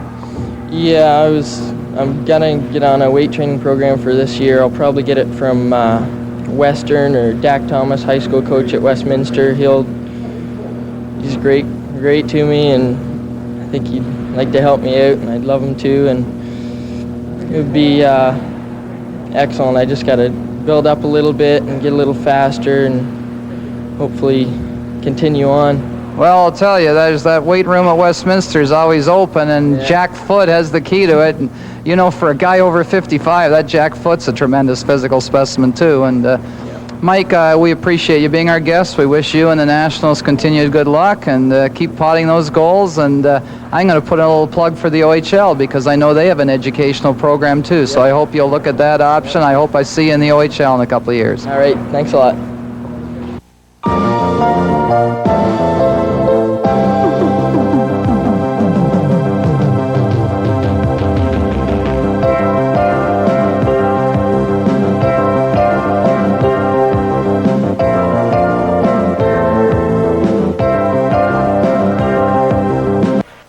Well, back we are here in the gondola at the London Gardens for the third period of this exciting Western Junior B hockey game. Paul McCary with Jerry Mabry. And Jerry, we do have the proverbial barn burner here. It's 3-2 for Chatham. London Nationals, a young team under the expert tutelage of Jack Nairn, are not laying back. And this third period looks like it's going to be quite a corker. Well, from the opening face-off there, Nationals with possession momentarily. Here's Pedinelli, though. He's making some moves for Chatham, and he pulls the trigger. The veteran Pedinelli, and he played it off the pads of O'Hagan. O'Hagan has the puck roll into him. Look at that Pedinelli flail away. He's down but not out. I'll tell you, these Micmacs want to get a little bit of breathing room between Sarnia and Windsor and themselves, Jerry. Well, Paul, both teams, currently in first place. It has been an excellent game. And Chatham still haven't clinched first place. They're obviously trying to do so. London are coming off 5 games in 8 days, too, which probably has a little bit to do with them being in the ice a little bit in the first period. But they're starting to come on now, and we've noticed that the intensity is picking up somewhat in the latter part of the second and hopefully in the third here. So it's been a very, very good, entertaining hockey game thus far.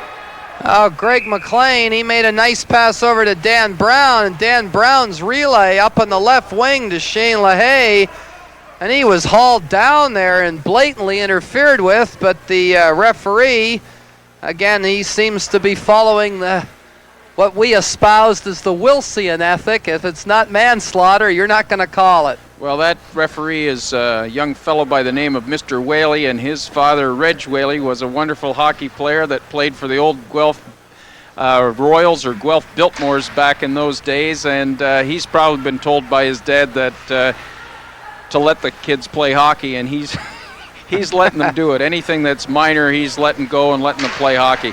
Obviously realizing how important this game is to certainly Chatham anyway. Well, London's Mike Chouan is back behind his goal there. He's trying to organize. He had a chance there. Plays the cross-ice pass. Over it goes. London to the red line. They can't break free initially. That puck was gloved by Gillies. Wasn't called. Pedinelli's hauled down. Puck in the London zone, and Bill Weir wraps it up in his stick. Here's Weir making a fake, trying to come up the boards. Weir saw the man coming at him there. I don't know how he focused on Castilla there, because Castilla could have really decked him, but We saw him somehow, that peripheral vision coming in handy there. Chatham Micmacs to the red line. Nice play by Castilla there. He pulls up at the slot area and it was almost deflected by Serge Aumont. Serge now making some moves to Castilla. He shoots a blast. Aumont got the rebound even though Granger was draped all over him and covering up as the ever-present O'Hagan. Well, Paul, the puck came out the right side there, and the right winger was unable to get it out. And of course, the two wingers, the two other forwards, started breaking out of their end, which trapped them. And it ended up with two good scoring chances on Sean O'Hagan. Luckily, he covered up and got a whistle, and they got a line change. So. Well, a great analysis and some lessons in there, I'm sure, for young minor players just starting out. Jerry Mabry, besides knowing the personalities in the local hockey scene, has played a lot of hockey himself and certainly knows the technical aspects of the game. As a matter of fact, I think if I could add a blackboard and a piece of chalk, nice save there by Smith as he fell over the London player. But I think if I could add a blackboard and a piece of chalk, I might even have a Dak Thomas clone up here with me. Well, certainly Howie Meeker, eh? Actually, Jerry. speaking there, Paul, nice play there. Corey Eisen, or it might have been Mark Edmonston, tried to one-time the puck and just didn't quite get it wide enough of goaltender Smith coming across there. But he did try to shoot it back from where the goaltender was coming from. And for all the young players that want to be scorers, that's what you have to do. Well, the face-off won, and a key one there by Chatham's Serge Aumont in his own zone. And twisting and turning is Schubert. Schubert comes up there with a long pass. It was behind Castilla, and it rolls behind the goal. Chris Page, no icing's called. Castilla's tying him up. It's in Page's skates. And referee Whaley blows it dead for a face-off. Still a lot of scoring time left here. We've got 17 minutes and 23 exciting seconds. Third period action left, so don't go away. McLean Hunter Cable 13 production of Western Junior B Hockey. And don't forget, you'll have another chance to see this show on February the 14th at 9 at night. This will be repeated, so if you haven't seen all of it this time, boy, oh boy, you'll get a chance to tune in Jerry and I again on Valentine's Day. And we want to wish you a happy Valentine from Jerry and Paul and all the McLean Hunter crew. Nice pass up ahead here to Rock Barrett. He scored the last goal. He's still in his back, and he's still trying to make the pass. Effort aplenty for all these youngsters. Puck off the skates there of the London player, Mizzy. Now back it goes to Brown, over here to McLean. McLean flips it, puts a lot of juice on it, and it did bounce crazily, and McLean purposely there used a bit of side spin, Jerry, and I know goaltenders hate to see those bouncers coming in at them. Well, I hate to see a goaltender go down and play them, to be quite honest with you, Paul. I'd sooner the goaltender go right out and let the puck hit him and then go down and cover it. When you go down to play it, you usually bend over a little bit and open up the legs or someplace, and then it takes a bounce and sometimes ends up in the net, and you really feel bad in that situation. Of course, the team doesn't feel too good either. Good body contact in behind the net. McDougall and Dave Bullhose collided there. London has some people that haven't seen a lot of ice out there, a few of them. Hopefully their fresh legs will give them a good quick shift, rest some of the other players. Here's Shiwan, he's looking up ice here. Fortunately, that pass was behind Barrett, and Chatham just plays it back in. They've got the lead here. They'd like to get an insurance tally or two, but they prevent the Nationals from scoring. This game goes back to the Chatham 2 points. Here they are, up and coming. Puck in the Nationals zone.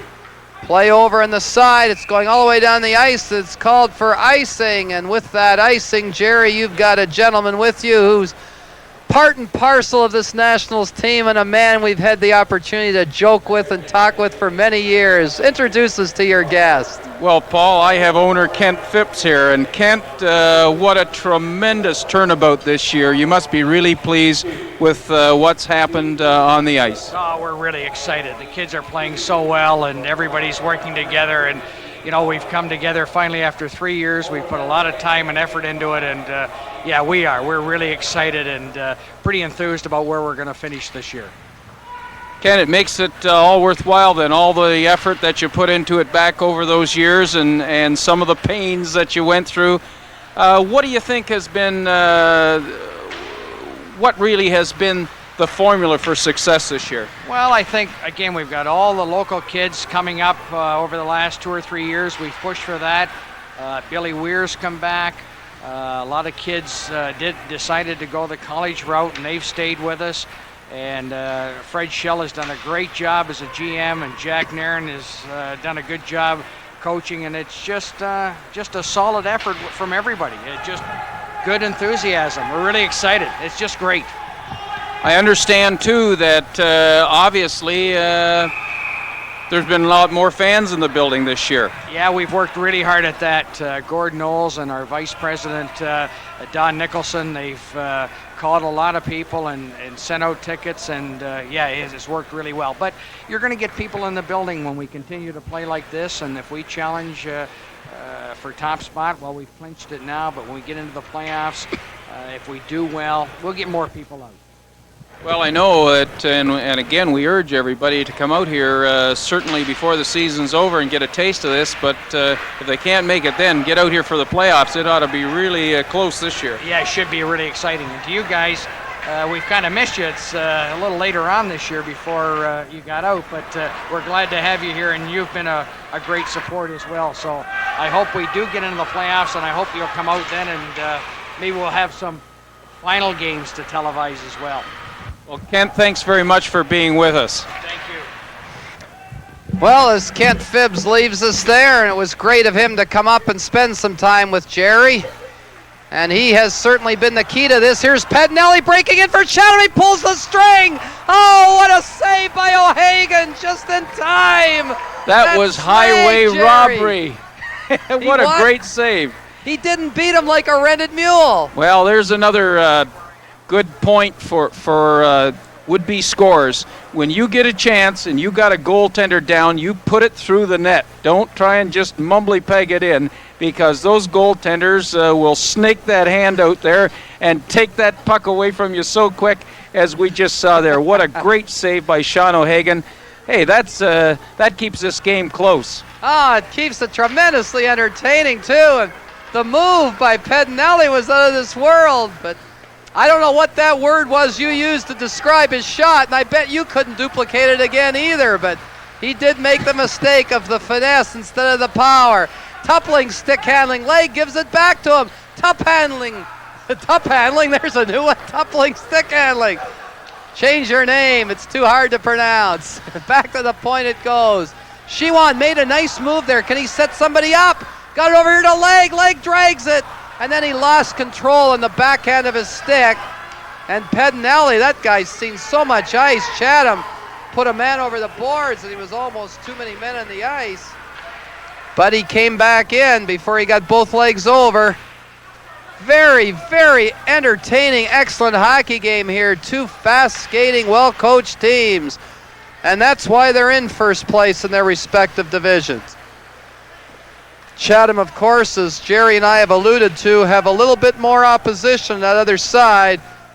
Ron Carroll's the owner of Sarnia. His Sarnia team is always tough. And Windsor, of course, Zakagny and some of their players are just excellent scorers this year as well. Serge Aumont was foiled there for Chatham. Puck comes up to the Nationals, over in the right wing to Billy Weir. He used his speed to bury himself in the crease area, and they score in the rebound. What a follow-up by Andy Massa. Jerry, he's had about 3 chances tonight and hasn't put anything in, so I think it's just that Andy Massa got a goal. Well, Weir just put the jets on and blew around that Chatham defenseman. Went right to the goal. Goaltender Smith made a great save on Weir. but unfortunately he was down and out when Massa came along and just put it right in the top corner. And of course tied this game up with 12:49, and partner, we've got overtime coming up. Well, we might well have. We've got a tradition for it, McLean Hunter. If you want exciting hockey, you turn into Cable 13, McLean Hunter, and I'll give you excitement. So will Jerry Mabry, and so will these London Nationals. What a talented, gutsy bunch of young men they are, with a tremendous coach, enthusiastic, great businessman owner, a tremendous general manager. What a product this is. Into the corner, the puck bounces free. Still in the London zone, but finally out. Here's LaHaye moving towards it. Can he get around the defenseman? He tried, but Kevin Bernard rode him out neatly. Back comes Etherington. He scored a goal for Chatham. His pass over here to Serge Aumont. He couldn't get it back to Etherington. And Corey Eisen turns. Eisen breaking away with Edmondson. Edmondson on his backhand pulls up in the face-off circle to trailer Sussex. He had his stick lifted as he went to shoot, but Sussex got himself into the play neatly as well. Aumont couldn't get it. Dan Brown, good pass here to Edmondson. He saw his teammate Sussex out of the corner of his eye, but the puck was deflected away from Aaron. Edmondson intercepts the pass over there to Dunn. Gives it to the defense. Nice save by Smith again. His long, lanky legs stood him in good stead there as he went out to make the save. Smith again leaves it for his defense. Setting up is the Chatham team. Out ahead, the pass from Kevin Gray. Here's Rock Barrett. He's got a goal too for Chatham. 3-3 tie, 11 minutes, 15 seconds to go in the third period. Edmondson, he's a little tired trying to freeze the puck. Corey Eisen iced it just to make sure so they can get a change, as these guys have been out a long time for London. Well, it's been end to end, Paul. Great hockey. It's been really entertaining. A lot of real good plays, good goaltending. This has turned into a wonderful hockey game. As a matter of fact, I find it hard to believe that London has played 5 games in 6 days and still is able to come out in the third period and go like this. They must have tremendous conditioning. Well, another reward of that too, Jerry, and you mentioned this earlier to the fans on TV, is this crowd has to be one of the biggest I've seen out here at the Gardens in a long time for a Junior B game. There's a lot of people here tonight. Traditionally, Junior B hockey picks up markedly in the playoffs. Look at that move by Tupling, and then he's poleaxed to the ice. The referee oblivious to this. Oh, if his father had done something like that, he would have gotten a major for it. Back come the Nationals. They get it over the Chatham line, but gobbling it up is Kevin Gray. Gray gets it in the left wing boards to Pollock. Here's young Pollock. Nice backhand pass. Ryan Kelly over the line. Kelly leaves it there, and Pollock was tied up. That was a good play by Derek Tupling, playing both ends of the ice, tying up young Pollock there. Chatham, they hit the side of their own goal. Leg has it. Oh, he's met solidly there. Right in the old sternum. He was stood up. And Leg goes to the bench. And, you know, I'll tell you one thing, Jerry, if that's indicative of Mike Leg, his composure there, there's a lot of players when they're rocked like that and stiffened up, they retaliate, you know. They try to get back at the guy with a stick and a hack, and I think that's one of the big things, isn't it, of being a good hockey player. You have to learn to take a check and not hurt your team by retaliating. I think Mike's personality is very similar to his dad's personality, and his dad was a fine, fine athlete and a great hockey player, and he played the game and didn't let those things get to him, and went out and got... kept his mind on the work that was at task. So I think he's very similar to his dad. Of course, a lot of these kids we're seeing now, we do know their fathers, and it's kind of interesting to watch the second generation of hockey players coming around. Well, hey, Jerry, I'll tell you what, I enjoy doing these games with you so much. I hope we're around for the third generation. Look at the Nationals bang away on it. It's right in the crease. Can Smith grab it? Oh, they're still flailing away. There's another rocket blast.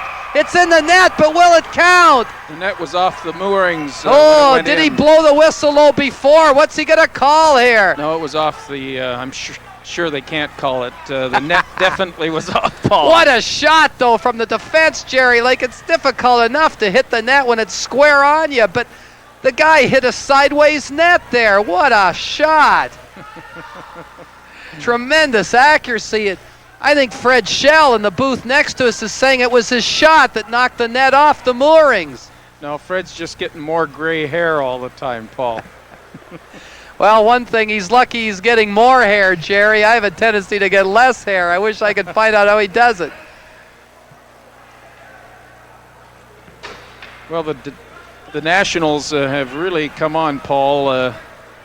They're taking the game to Chatham now. I think they smell that they're not too far from a victory here if they can just get another goal, and they're really coming on strong. Well, a good poke there by John Barrett. Puck behind the Chatham goal. Here's Barrett again with it. He passed it to the other side, but Corey Eisen couldn't bring it out in his backhand. Back comes Chatham. Over the line is Castilla. His shot intercepted there by Brown. He gives it to McLean. McLean turned his stick around quickly.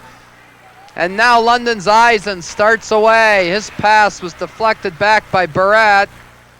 McLean turns again. This boy is mobile. He's big, but he's quite mobile. Over the line for London and shooting it, Barrett. And he's thrown to the ice unceremoniously by the Chatham defender. Back come the Micmacs. 3-3 tie here over the right side in the London blue line. Here's Barrett again, or Castilla. Castilla's awfully strong fellow in the puck. He looks like he's got a lot of muscle. He's hard to move off. Oh, he just threw an elbow at Dan Brown's proboscis there. Luckily, Dan had it protected by his mask, but he still didn't like the way it rocked his neck back. Took umbrage at it and tried to lash back with his stick. No calls, though. Referee Whaley just letting them all play. Pass a little bit behind the Chatham forward Etherington. He turned, gave it free to McDougall. McDougall's pass just shot in there, and that was offside as Omont got in ahead of the puck. 7:56 left, and we're in a 3-3 tie.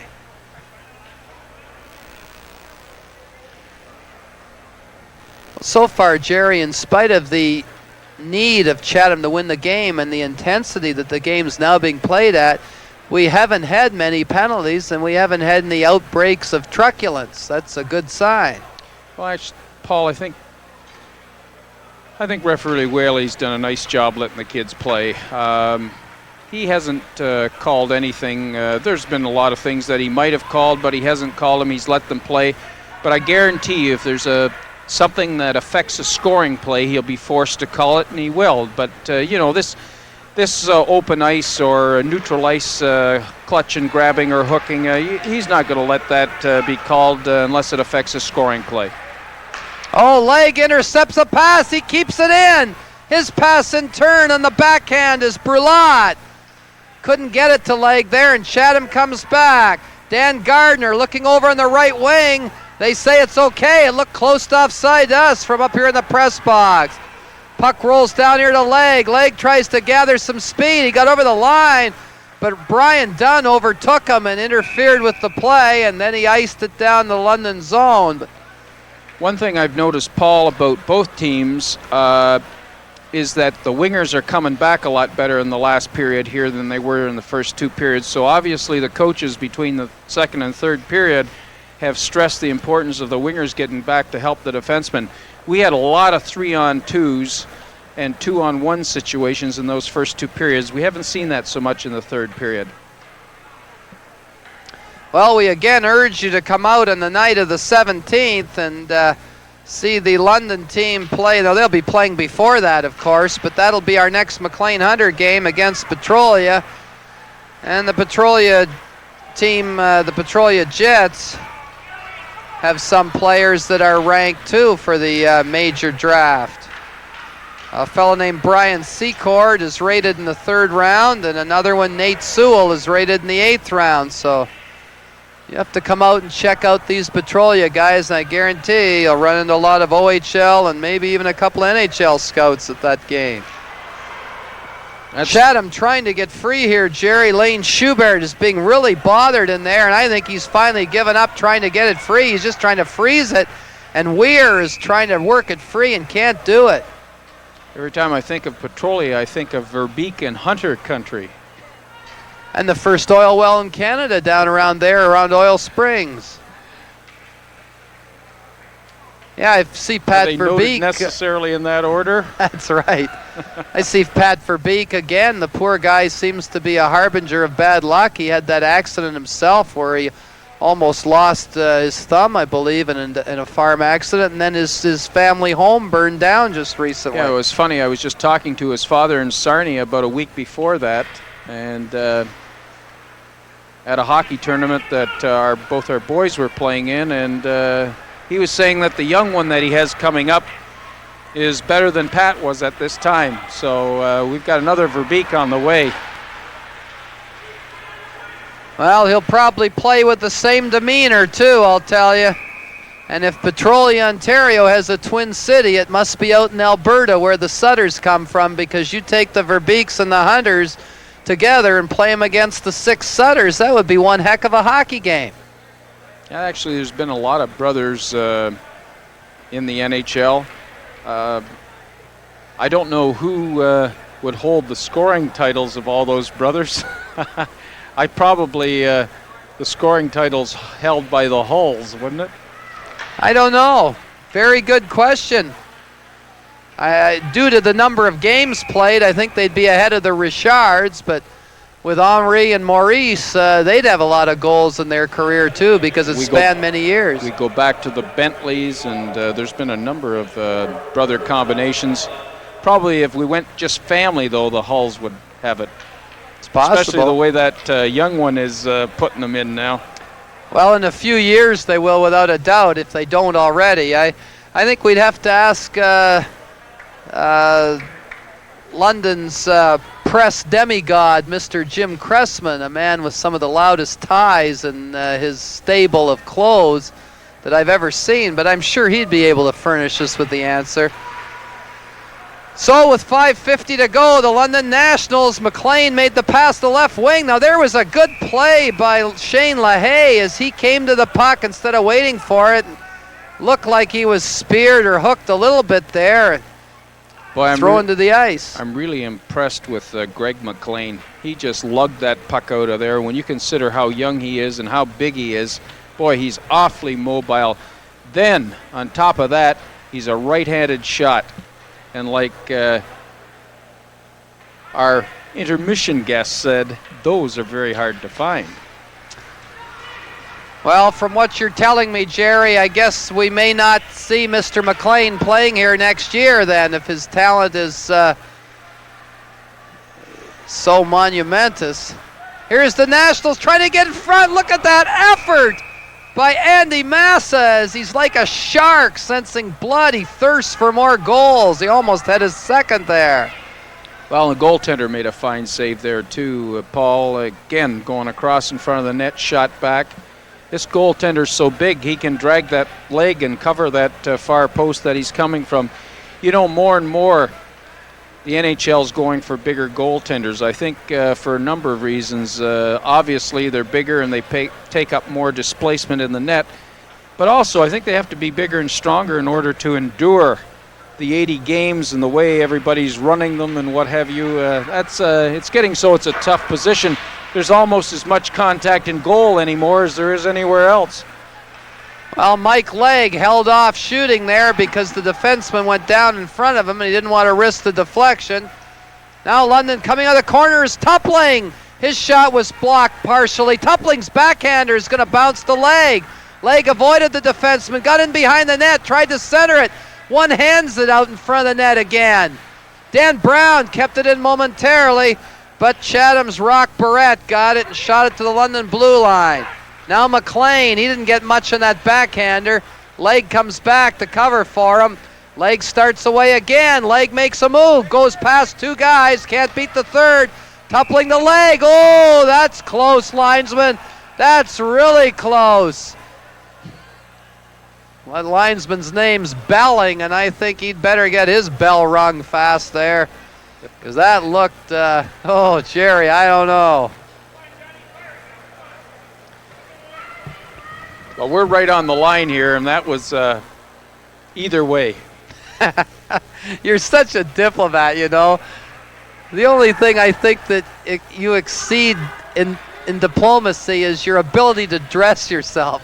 I mean, your outfit tonight is just impeccable. The puff, the tie. What a guy, you know. You are certainly a man with savoir-faire. It's always nice to come up here on McLean Hunter and take this abuse, eh? Anyway. Well, we've got 3-3 hockey game, 4:28, and why shouldn't this be any different than the other games we've done? Yes, let's do overtime. Have we got anything else planned tonight? I don't know. We'll have to put it on hold here, unfortunately. Teams are going to start to feel a bit of pressure now, and as I mentioned to you earlier, Jerry, I don't think the Nationals will feel they have their first place. If I was betting in this game, I might now bet on the Nationals to win it, because I think Chatham's going to start to tighten up a little bit. The game's so important to them. Well, London's had the better part of the play for certainly the most part of the third period. However, as we full well know that during these games anything can happen very quickly, and Chatham have a number of veteran players that are very good at putting the puck in the net. So I don't know. This is anybody's call. Well, London's got the puck in again close to the crease, and Smith has to cover up. Tell you, Edmondson and Corey Eisen are doing a wonderful job out there. And so is their teammate there on the forward line, young Barrett. They're a very young line there, and yet they put tremendous pressure on the Chatham goal. Well, those kids are all used to playing together. They've played together coming up for years and years and years. Of course, Barrett is a minor, what they call a minor midget. Actually, he's a bantam still. And we said at the top of the show that he'd have to be taken in the first 3 rounds. I think he's rated in the 8th round right now, but of course that can change quickly. Oh, what a save by Smith in there, Jerry. He stoned Corey Eisen. Eisen trying to break free again, using his strength there. Honed from years of hammering a sledge off the wheels of cars at the Delaware Speedway, but it didn't work. It's hard to believe that a line of midgets and a bantam can dominate the way that line just did that shift, isn't it? Well, you know, it's funny too, you measure it now. This is what I'd like to see. I'd like to put that line in their own end and see how they could do it coming out of their end against pressure. It's a lot easier, I think, to play on the other team's end than in your own. Well, most of those players are offensive players too. Barrett's probably the one that is the most defensive skills because he played defense for a number of years. But you're right, it is difficult. And not only that, I think you have to be a little more physical in your own end, and they're a little younger, and the older boys are much stronger.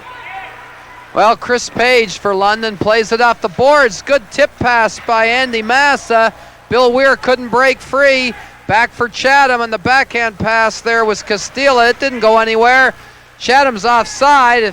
They put the puck in, they don't. Good play there by Etherington as he waited for his teammate Serge Aumont to get onside. Brown got it off the boards, but it went too far for Page. Page and Castilla are really hammering at each other there. Referee looks at them. They're not really breaking free. Now he has to refocus on the play. Back comes London. Good pass in there. Billy Weir starting away. Weir with LaHaye and Massa. And the shot right on. Smith made the save. Bodies are careening everywhere. 2:40 left in the third period. 3-3 tie. Etherington belted there by Dan Brown. Pass back across here to LaHaye. LaHaye comes to the Chatham line, cranks it up, and he didn't miss by much. And he's tired and begs for relief, goes to the bench. Tupling's out there now. And Chatham fires it in. Good spinorama move there by Korestein. Puck over on the boards, flipped up high. It's gloved ahead. This should be called, and it is. 2:10 left, 3-3 London and Chatham. Do you hear Fred Shell and Gord Knowles here in the next booth? They're yelling and carrying on. Gord was just saying that Fred should have one of Big Rick's choke chains that they train the dogs down at the police station so he can stop them from yelling like that. It's hard for us to even concentrate up here, isn't it, Paul? Well, it's wonderful, though, being where the action is, Jerry, and I'll tell you, we've enjoyed very, very much bringing Junior A and Junior B hockey to the hockey fans of London over the past 10 or 11 years. It's one of the most enjoyable things you can do is to provide entertainment to the people in your own city. And I always enjoy doing these games with you. It's wonderful. The action's great. People at McLean Hunter are A1, and they work very hard at making these telecasts the best that they can be. Well, we've got a real good hockey game to cover here tonight, too. 1:58 seconds, tied 3-3. We've had end-to-end rushes. No one's playing kitty by the door. They're out there to win the hockey game, and they're flying. Well, I'll tell you, when I talked to Kristen at McLean Hunter, this was one of the games I wanted to do. We had a bunch of options, and I said, this will be a team that'll play really well, Kristen, against London. It sure has proven to be exactly as I said. London trying to break free, and Chatham's trying to spring Pedinelli there, 18. He's one of their most dangerous players. Back over the line for the Nationals is Barrett. Mike Legg back checking, plays it off the boards neatly.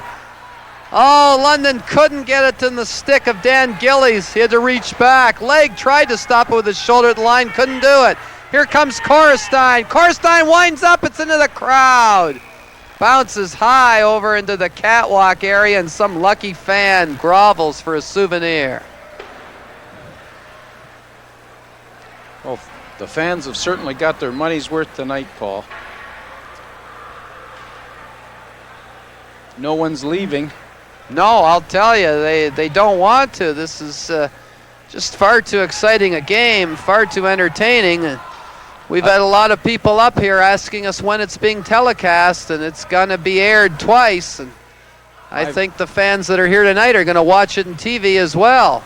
You look up in the ends, and there are so many scouts up there with paper. It's unbelievable. Ooh, that was close to being offside, but London got the benefit of the doubt there. Puck's right in front. Aaron Sussex tried to backhand it home. And Smith again equal to the task. This guy is just ice.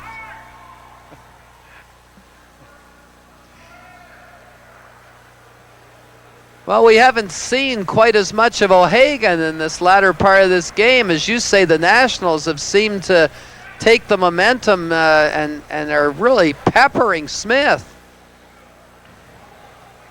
Oh, he's certainly come up with some great saves, Paul. He's kept his team in it in the third period. There's no question about it. The face-off over the Chatham line. McLean almost misplayed it, but he recovered. That's excellent play there. McLean gets it in the backhand. Sussex couldn't control it. Comes back to McLean. He missed the bouncing puck. Over the line for Chatham is Gardner right in front. The man's home free. And there, we just said we hadn't had to worry much about O'Hagan. But he wasn't rusty. He wasn't inattentive. He was ready. And when called upon, he did his job. Good play by O'Hagan, the London goal. Back come the Nationals. Brown.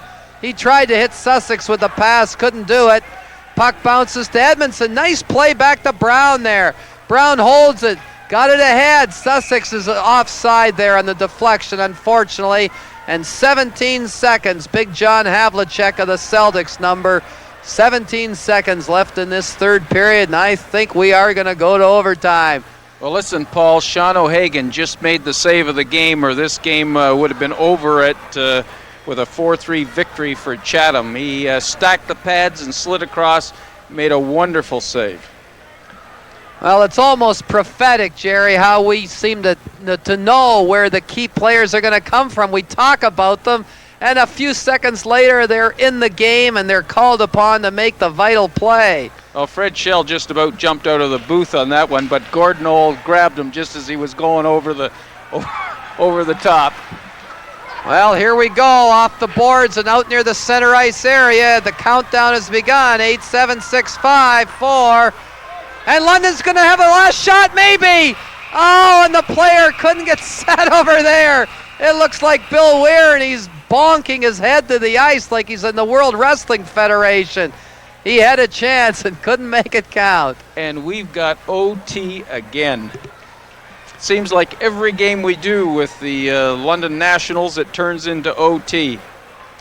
Well, one thing It's about nice to know this, that McLean Hunter is paying us extra for this 5-minute overtime. Oh, I'm sure, Jerry. Like, I know somewhere it's in our contract, and I know when Earl Catchpole signed me to the contract a few years ago that there was mention of triple time in that contract for an overtime game. So you and I are now getting paid $1.12 an hour Well, for I this just wonder overtime. if they've got enough Scotch videotape down there to... Well, you know, they'd be smart to use those products. I really do believe that 3M over the ages has really been the leader in the development of recording materials in this part of Canada, maybe in the whole world. So I'm not going to touch that. certainly Both a teams good... are hovered over at their bench, getting last-minute instructions from their coaches.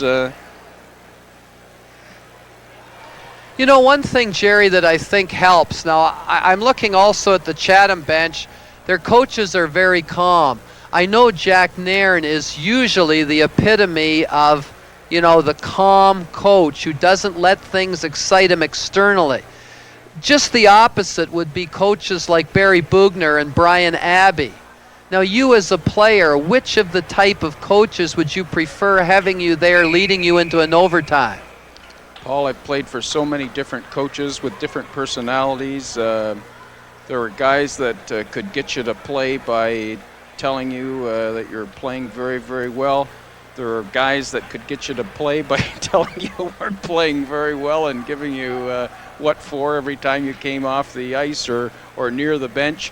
I don't know. It's a tough call. I think there are certain players, however, that don't respond well to negative type coaching. Some don't respond well to positive coaching. I think with young players like the Diamonds have, it's much better off to have a coach like Jack that's very relaxed and takes everything in stride. He's been there before. He's seen it all. There isn't much that can happen that he hasn't been around, either being when he played the game or coaching it. So I think for the young players, they've certainly selected the right type of coaching personality to lead this team to victory this year. Well, the puck's dropped there. The Nationals have Bill Weir out, and the Micmacs have Serge Aumont, the captain of their team. So both high-powered offenses are there to start this overtime. Boy, if you've just tuned in, you've tuned into an overtime period of Western Junior B hockey here in McLean Hunter Cable 13. Chatham in red, London in white. Micmacs get the pass over the line, trying to spring Ruben Castilla, and if they had, it'd be dangerous. Here's LaHaye for London. His backhand pass got in there. Castilla turns, gets it in the left wing to Serge Aumont. Serge fakes the shot, goes around Chris Page, laid it in front. But Dan Brown had Etherington tied up perfectly. Good play by Dan Brown. Chatham has to shoot it in and then clear the zone. They're changing. O'Hagan leaves it here for Gillies. Gillies pass on the right wing. Weir flipped it ahead. London's changing now. Legg is out there. He goes after defenseman Barnard. And the puck rolls back here to the red line area. Turning is Gillies. He fires it in. It's off Barnard's glove. Barnard hit his teammate Pednelli with it. Pednelli couldn't work it free the first time. Here's 9, Tupling trying to get free. Good move there by Shawan. He turns, his pass hit a stick, and Tupling shoots it in. Back for Chatham is Steve McDougall. His pass got out over the line, and London just rips it back. Took a weird bounce, but the Nationals couldn't get in fast enough, having had to clear the zone. Now the Micmacs start ahead. Coming out for them is Gabriel. Gabriel cranks up, and O'Hagan is way out of his crease to cut down the angle and gobbles it up. Paul, there's a prime example of where goaltenders should be when the puck comes from outside the circles. Literally no net to shoot at. He had the angle covered. Just a real smart heads-up play by Sean O'Hagan. They've it's been relatively open here. They certainly haven't gone to the checking game in the overtime. Both teams trying to mount some sort of a scoring attack, and as a result of it being wide open, there has been a lot of opportunities to score, but so far no one's been able to put the biscuit in the basket. Well, Corey Eisen to face off against Gardner. Eisen won the draw. He starts away. His backhand pass a little too far for Edmondson, and Chatham defense got back there to play it. London has to clear the zone. Micmacs Brad Dame over there. His backhand pass was too far. Oh, there's a mistake. And breaking in here is Gardner. And he gets his own rebound and scores. And the game is over. O'Hagan stopped the initial shot, and he couldn't stop the rebound. And you saw in that break-in that Gardner was the opportunist, and the Chatham Micmacs players mob him now. And I'll tell you, Jerry, they've come out of here by the skin of their teeth. It was one unfortunate little mistake and a rolling puck, I think. I don't think you can blame the London player all the way. It looked like the puck was on its side. Well, it got by Dan Brown, and he didn't take the man, and that Chatham player, actually Sean O'Hagan made the first save, but the rebound went right back to the Chatham player, and he put it in. And of course, sudden victory or sudden death, whatever you want to call it. Nevertheless, what a fine hockey game. I feel it a pleasure to have been here and covered this game. Boy, oh boy, this is really exciting hockey out here.